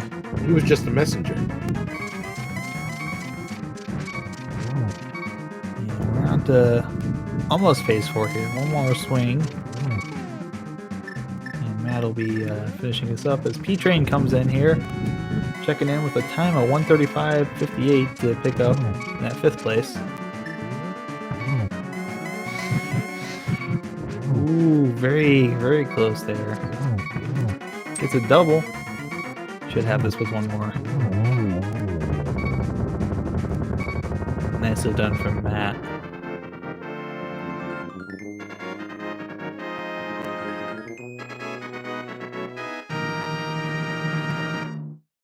So it looks like Matt is going to be the first of our streamed runners here to finish up.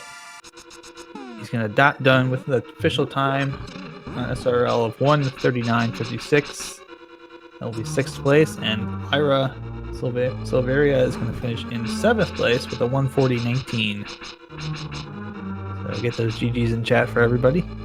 Those are very good times for these seeds. Absolutely, with the ice rod being where it was, and a not easy to kind of figure out. Hey, it's in the lunchbox situation. That's a darn good time.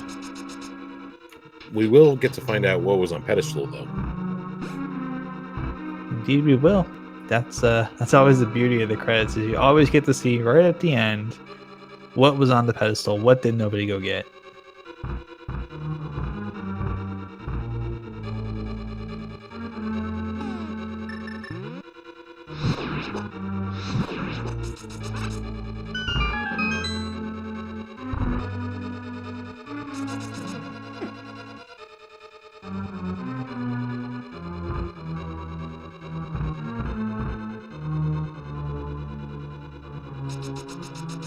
Meanwhile, as we wait for Matt to join us here, hopefully in post chat, we are watching Tadaro go ahead and take care of the land molas for the second time.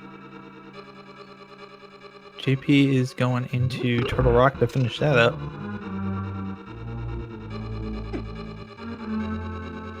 And Alice is going through. It looks like Swampwood, Skull Woods. Yeah, Swamp Woods, really. Yeah, that's close enough. Close enough. But yeah, Skull Woods. Both start with the S, so that's what I'm blaming. To take on Mothra and unfortunately find nothing.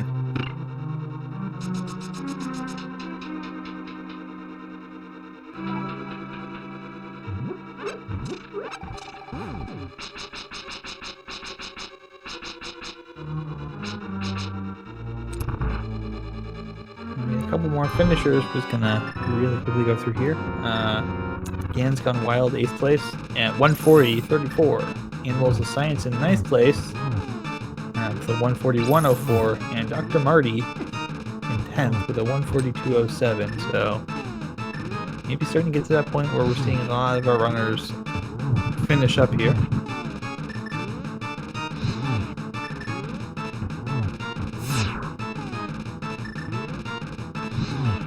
It's kind of that curve a little bit there, where you get some people who really get the seed and get it done early, and then you get a couple more people that are a little bit further behind, and a whole bunch of people who are all kind of right around the same point. You know, it trails off a little bit from there, but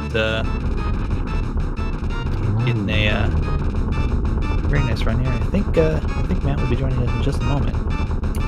It is really interesting to see how many people actually finish at the same time. Oh, there's the magic powder.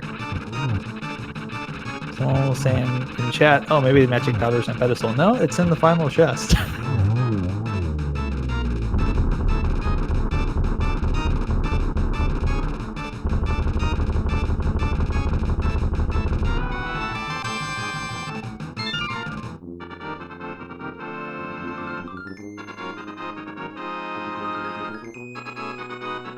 And it's just a bomb capacity upgrade. Well, that's fine.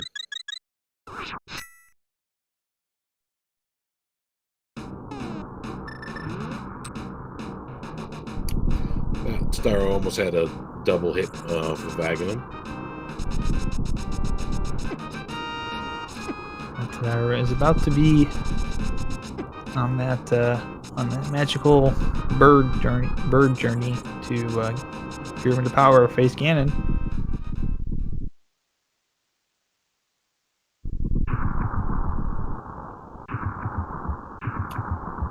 Yes, chat. Book can be on pedestal, and when you read it after you get the book, it says something about paradox.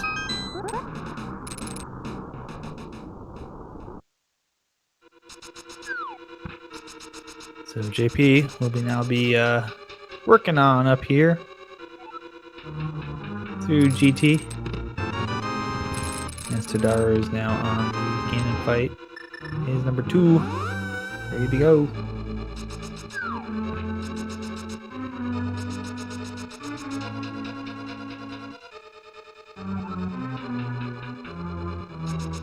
And we did have another person finish. Zoda Stone finished in 11th place with a time of 1 hour and 45 minutes and 6 seconds. And One Up 40 has also just finished with a 1:45.45 in 12th place.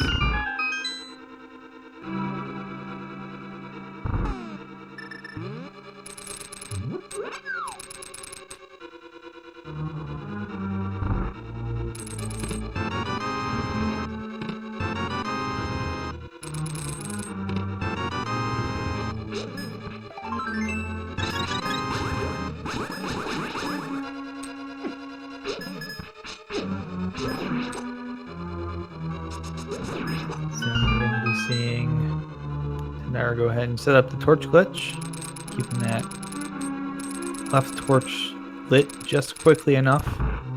Keep the right one lit permanently. So I think we have Matt on the line now. Are you there, Matt?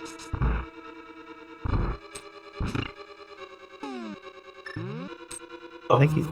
Oh, there you are. Hello, Matt. How's it going? It's going good. We can hear you. So, congratulations on winning the race among the 4 restreamers. There's a few places where I was a little sloppy, but all in all, wasn't a bad run. No, you did pretty well being able to kind of sniff out where the seed wanted you to go. You made some good plays early on, some good guesses going into Misery Mire right off the bat. Then following that up with Palace of Darkness, that both netted you items that you would need for completing out the rest of the game. So well until the ice rock, like always. And you have no idea where to go, so I just started guessing. Yeah, it was... of course, it's always the one tough item that it always has to be Ice Rod. That's your go mode item, and it's always somewhere that's inconvenient. But you did manage to do a good job of guessing without having to dip too far into a lot of the pendant dungeons. Yeah, I mean, you really read the seed really well. Yeah, I was feeling pretty good until the skull was stiff. After that, I was like, oh, I'm not going behind now. But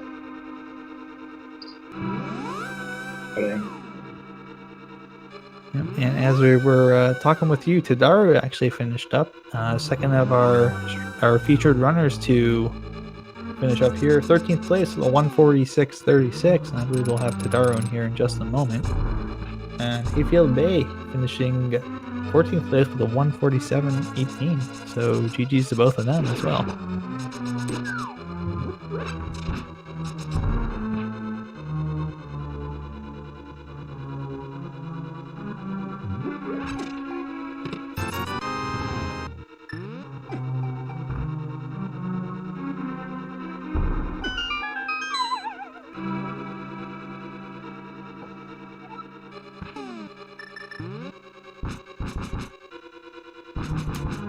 And we have Illis24 finishing with a time of 1 hour and 48 minutes and 52 seconds.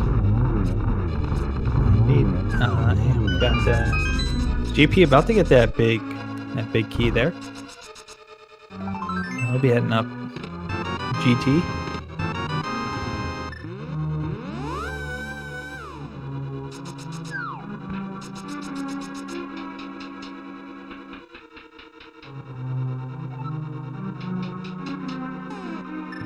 here, so I'm gonna let you get to Gary, but thanks so much for the commentary and the restream and all the viewers, everybody. No problem, man. Have a great day. Yeah. Thanks for hanging out here for a little bit, Matt. Much appreciated.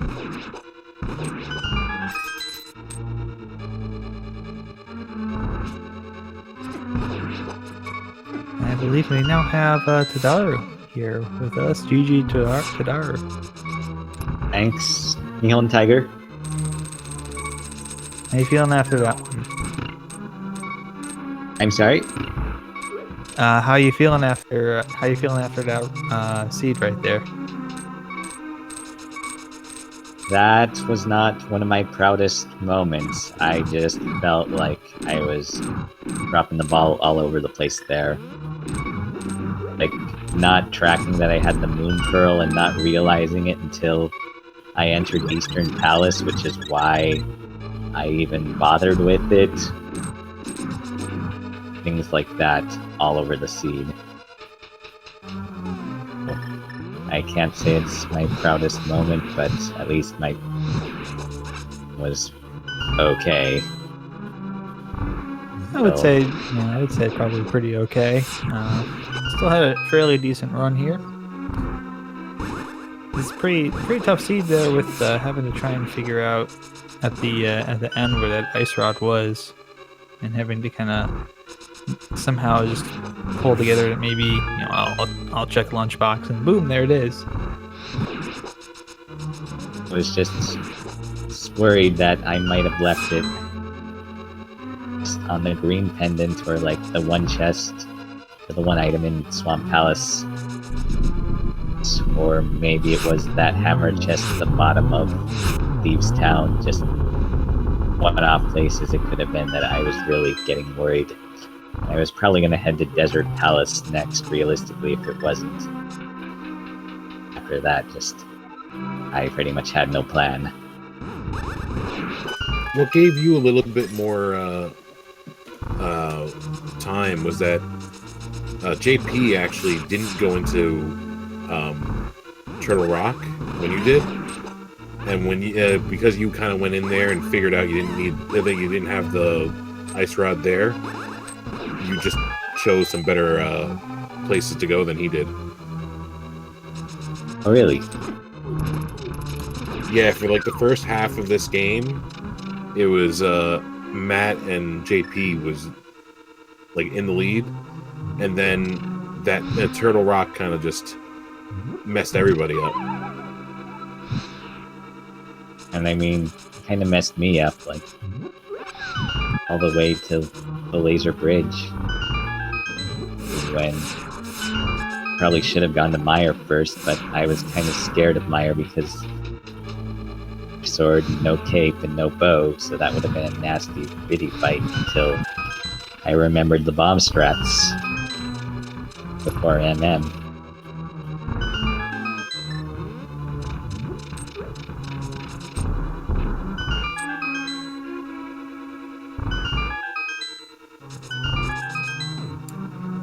You did do pretty good bomb strats for Misery Meyer. Yeah, I've done bomb strats a few times on Vidi, so I felt like, well, I did remember to keep some bombs, which in COD.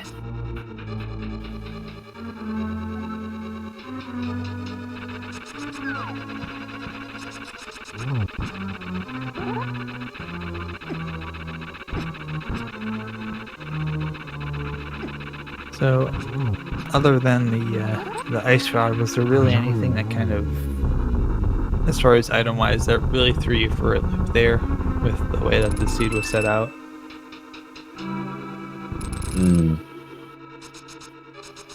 So, other than the ice rod, I suppose Troll was not realizing I had the moon pearl. Mistake really was my fault.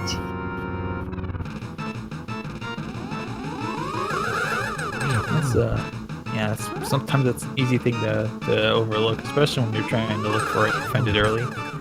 So you're just kind of, it just kind of, when you get something early like that, it just kind of falls out of the back of your mind, and you're just kind of hoping, Yeah. not completely forget about it.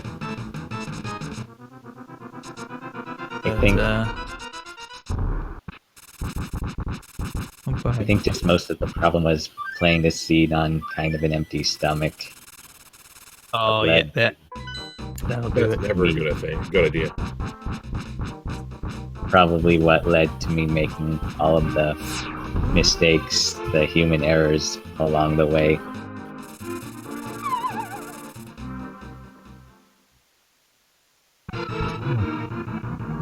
Well, the good thing is, now that you're all done, you have a opportunity to go ahead and fill up that empty stomach a little bit now. Any plans for what you're going to be eating here in a short little while? Gotta decide. Making like hundreds and hundreds of decisions in this game, like one more is not. It's the hardest decision in rando. What do I have for lunch or dinner or whatever, or snack? I had Chinese food. I made tacos. Oh, nice. Could have had the burrito first time. That sounds good. We've gotten a couple more finishers here. Meanwhile, USR came in with a 150.37. We did have a pretty close finish here for 17th between Maybe or Not and Vicaris. was about there was a 3-second differential between them. 153 flat for maybe, and Dracarys with a 153.03. And 19th place was Forgotten to Pay with a 156. And I believe we're about to get number 20 here. If they haven't already crossed the line, that will be JP, just finishing up Ganon here. Oh, we're getting a ped pull, everybody. Blind ped pull, and it is indeed 5 bomb capacity. Poor Alice. Leaves a bomb behind. That's the only thing you can do at this point. Indeed, and JP finishing up with a 156.35, 20th place. Keep those GGs rolling in.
Well, at least Alice is on the right track.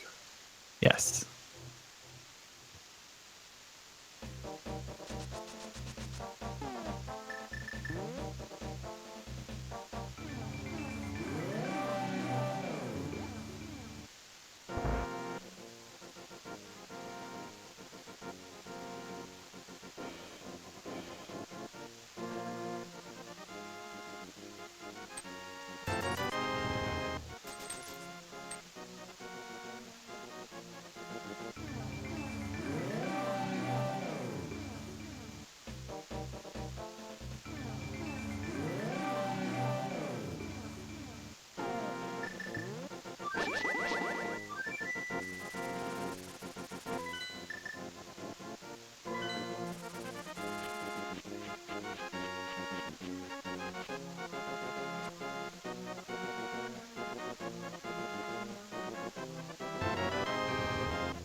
So we have a couple more people that finished. We have Shady Forest that finished 21st with 1 hour, 58 minutes, and 47 seconds. We have Acute Anthrax, which finished at 1 hour, 59 minutes, and 14 seconds. And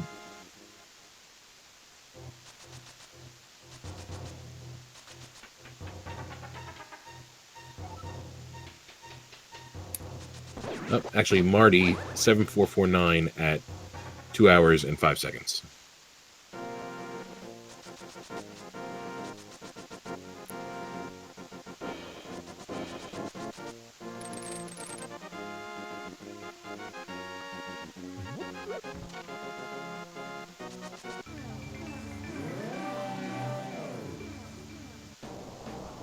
Indeed. We got ourselves. Oh, and we get fast credits there from JP. Fast credits are always well appreciated, simply because everybody likes to get to the end and see the good stuff.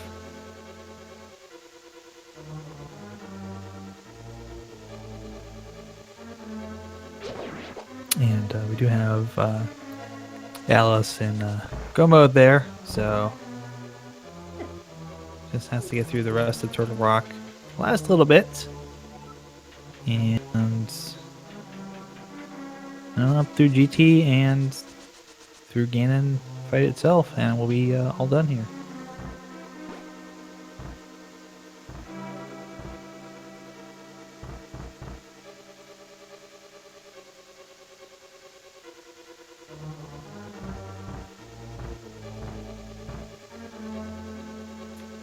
I think JP had 43 or 47 bonks at the end there. That's a reasonable number of bonks.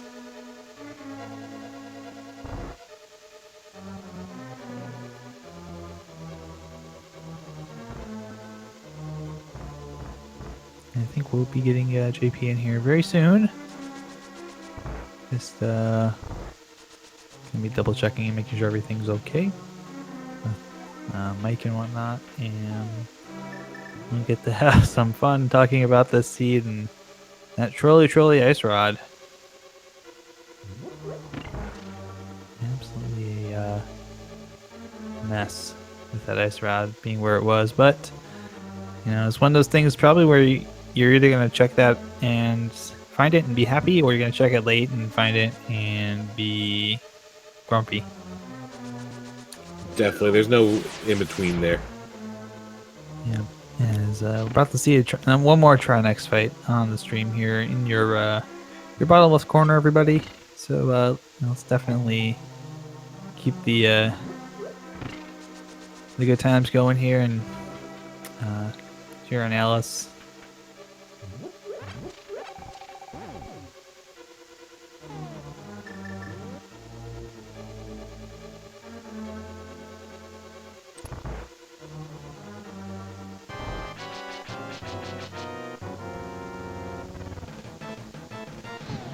Looks like we're seeing, interestingly enough, we're seeing a ice side clear first, which is actually it's a interesting but not necessarily bad at all technique. In fact, it's pretty nice because if you get rid of the ice head, you don't have to deal with the possibility of having the ice shots. You just have to deal with the fire one.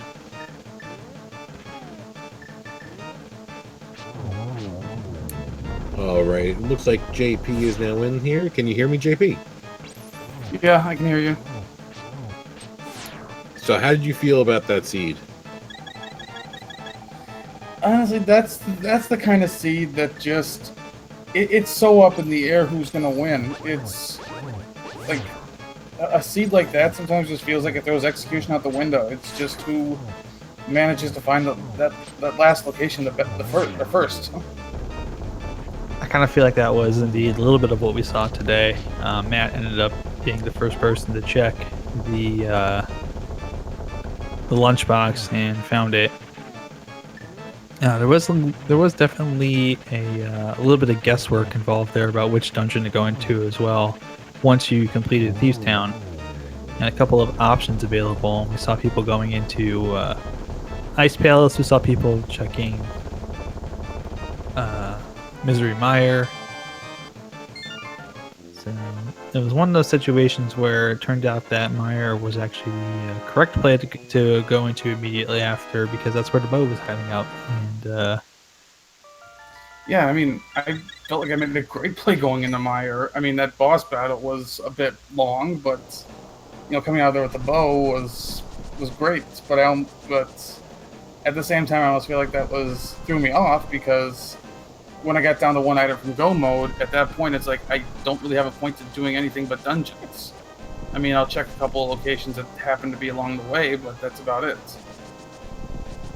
I think that certainly was the gamble. Do you keep checking dungeons and hope it's in one of the dependent dungeons, or do you go ahead and take the gamble that it's an overworld location? Because usually the logic in your brain when you've done enough of these seeds tells you, you know, it's better to check the dungeons first before going and checking some of these one-off weird overworld locations that don't always tend to be very high priority ones. But turned out this time that the lunchbox was holding on to the ice rod. and Gary was going to get some happy sword slashes as a result. And a couple bombs. Yeah.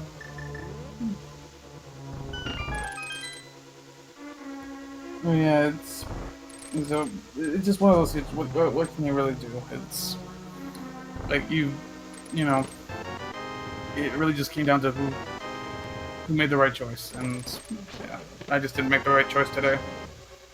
I mean, I made the right choice in Meyer, and that was I made the right choice in Meyer. Then made the right choice going to Pod and getting the mirror there, and after that, I knew once you get to Ice Rod, it's like if you find the Ice Rod fast, you're in great shape. If you don't, you're in trouble. Yeah, because you end up spending a lot of time digging around a whole bunch of places looking for it, and it's not like it's locked behind something. It's just sitting out there for the most part, and you just have to open the right place to find it. Yeah, pretty much.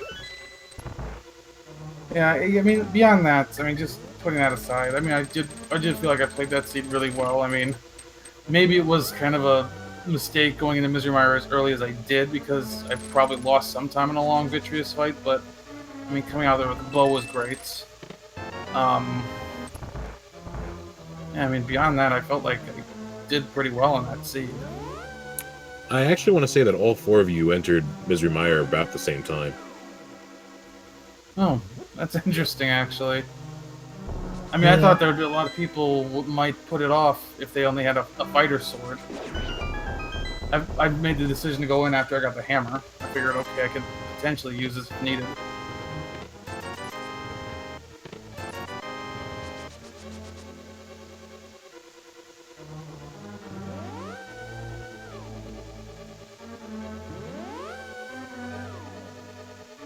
Yeah, it's one of those things where, as much as execution plays into a good rando run, there's a lot of times where a little bit of luck too, just sometimes pure stupid luck of guessing the right place at the right time, that you may have 6 places and you just pick the first one instead of picking the one that it actually is in, last, and that saves you a whole bunch of time. Yeah, I guess that's kind of how it can go. Still, you had some really good tech on there. The Vitreous fight, especially. I know Chat and Cordy and I really enjoyed watching that from your perspective and the way you took that on. Yeah, I was initially thinking I should use more hammer hits, but as I realized I'm going to be cutting this a little too close, I went to spins. Took longer, but it was safer. And then once you get to the eyeball, it's just a matter of getting the rhythm down, and you're fine. Well, it was a great fight, regardless. Yeah, thank you.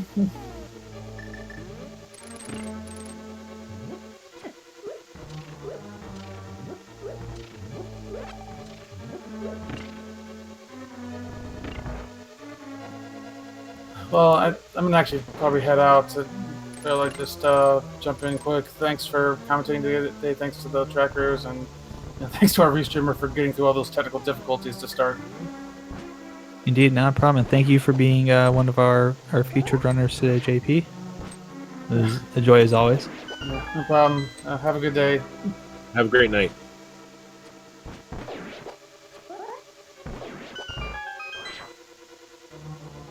And Alice making their way up the Gans Tower here. Just about done. About to enter the gauntlet.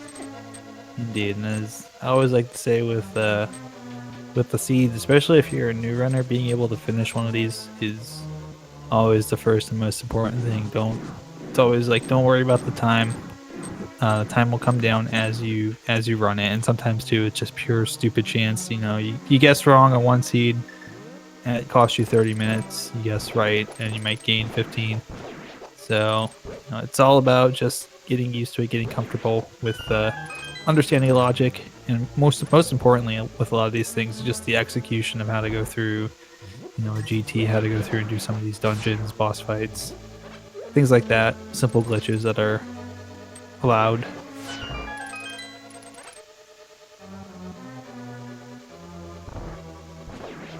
And the more that you practice those things,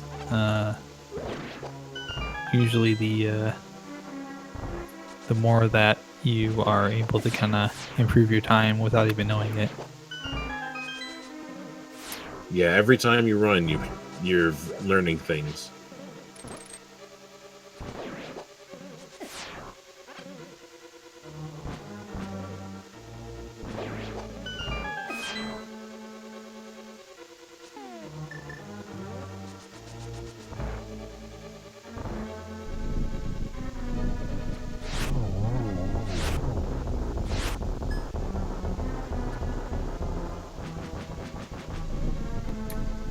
Almost a one cycle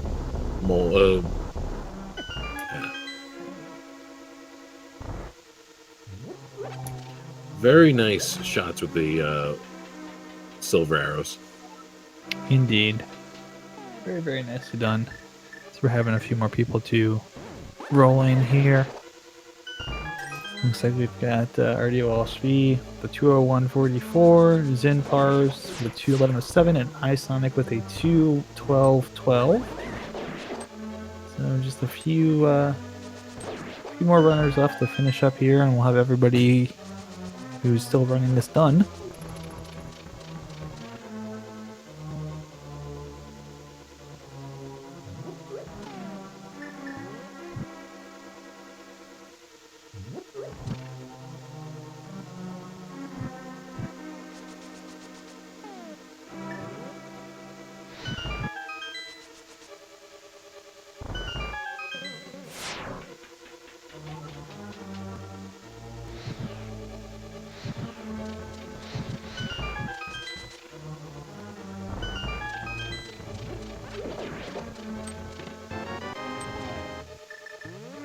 Alright, we're just about... Hey, the book! Hey! We're just about at Moldworm 2 now.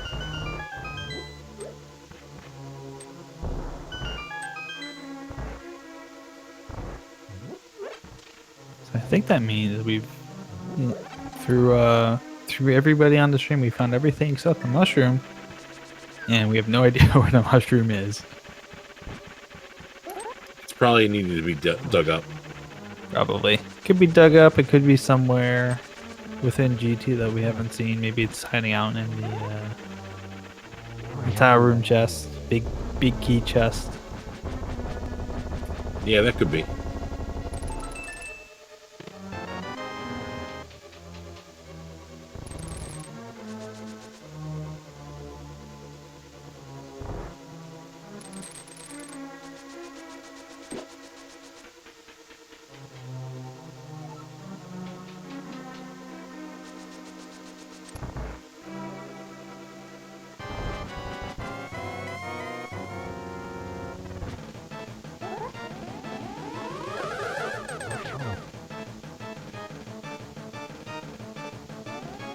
Good 2-hit there.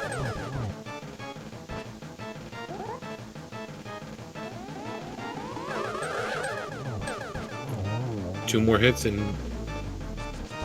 there it is. It's over. Now for a pig barbecue. Oh boy, my favorite.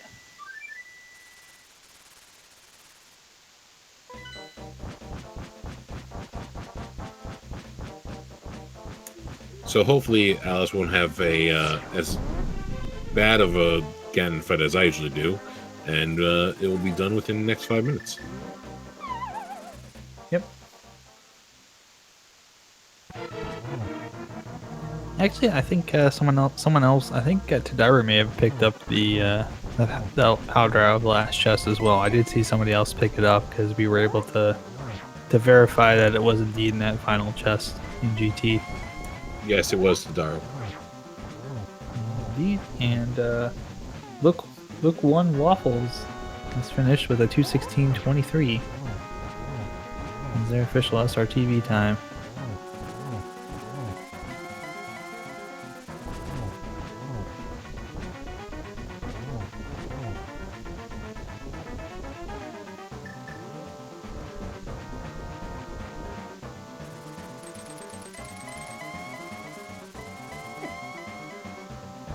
Ooh.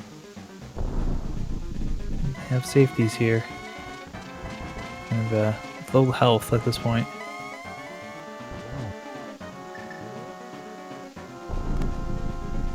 He's got the bow out, but maybe not quite yet. Gotta be really careful.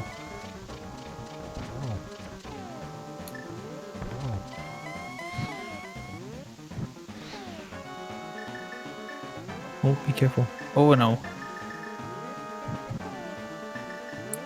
That just looks dangerous. Yep. Got a double at least. One more, and it should be done. Deep breath at that point. You know, you did it. Nice. All you gotta do is get across that bridge.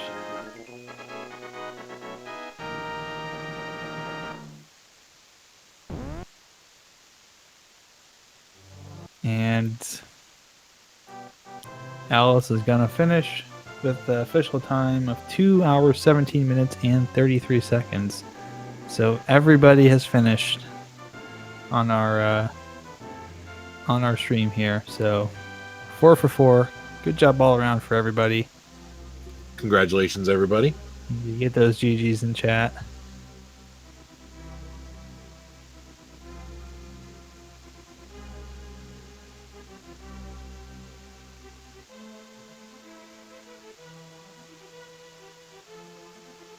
And we're gonna pull them in to the room here in just a moment. Talk about the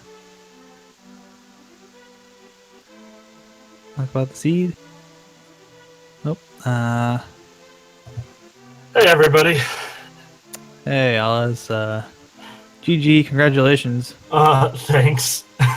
You did it. You beat it. That's the most important thing. I almost had a heart attack right at the end. I thought I had an extra blue potion.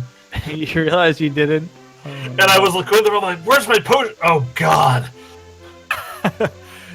Well, even with that, you still pulled out a very strong finish there. Kind of dangling on the edge of will they or won't they? Makes for very entertaining television. So tell us a little bit about the blind pull there on the pedestal and finding a bunch of trash. I honestly have no idea why I did that. I usually do purple chest a lot earlier than I did. And for some reason, it just didn't feel to me like anything was in purple chest. And so I kept sort of hitting stuff by item density. I'm like, well, I'm in Eastern Palace. I'm never going to get a better time to do this after Palace of Darkness. So did that. Skullwoods, I wanted to check Bumper Cave at the time I was there, so I'm like, well, may as well do this. And then Desert had a pretty good concentration of items for what I had left. And obviously I wish I hadn't done it, but you know, live and learn.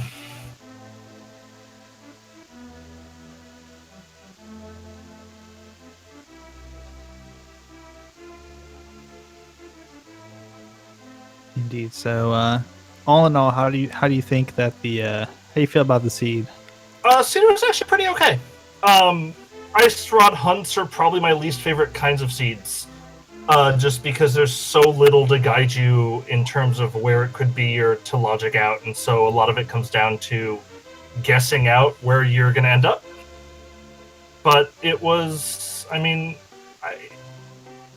I enjoy seeds where the first power glove. I don't know why, but I really like seeds where it takes a while to find a power glove. And obviously both of them came down relatively quickly once you found one. But I thought it was actually a pretty okay seed. Wish I had played a lot better. I tried to do a couple things I'm not usually practiced for. I don't think I've ever practiced Fighter Sword Vitreous without lots of bombs. And I was like, I really want to get this kill, but I'm probably going to die. And so as soon as I failed once, I'm like, yeah, I'm out of here. which would have cleaned up my pathing a lot, because I would have gotten Bow right away and just been able to go right to Palace of Darkness and grab my mirror.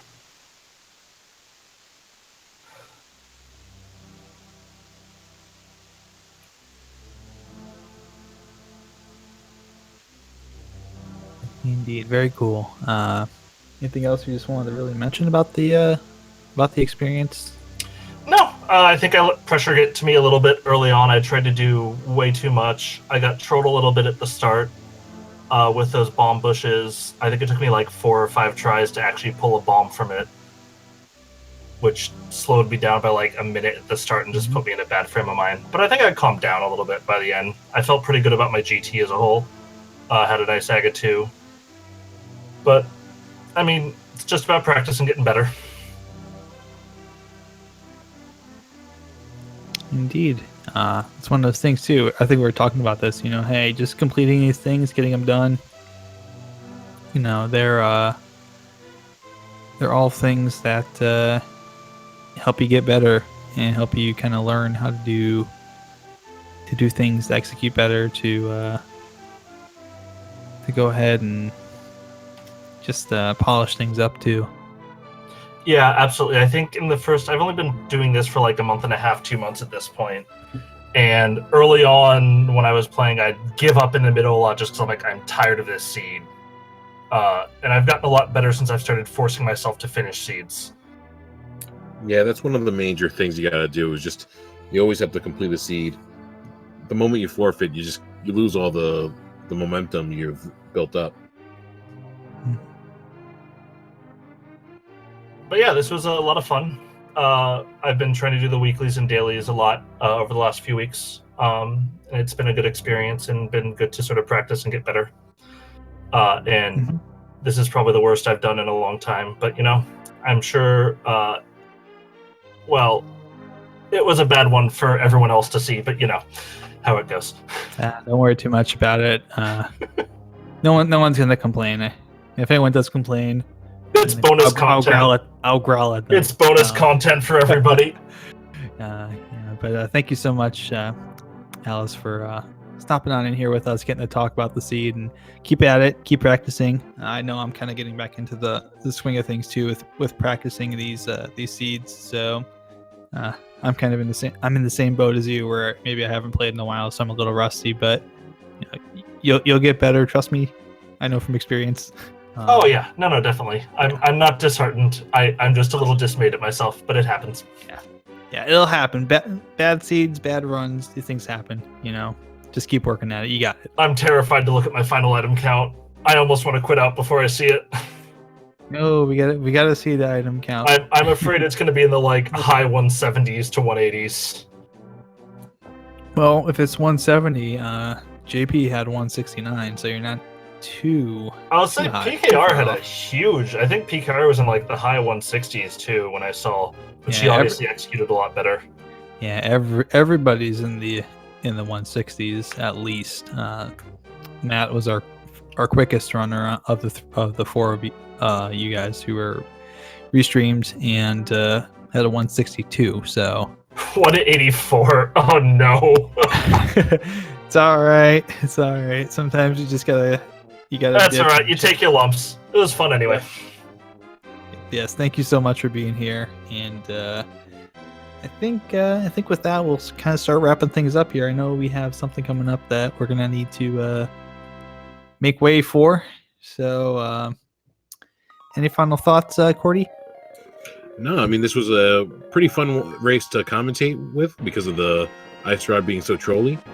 Everything was pretty fun. How about yourself, Neon? Not a whole lot. It was a pretty fun race to commentate. Very fun to watch these guys, these 4 go through it.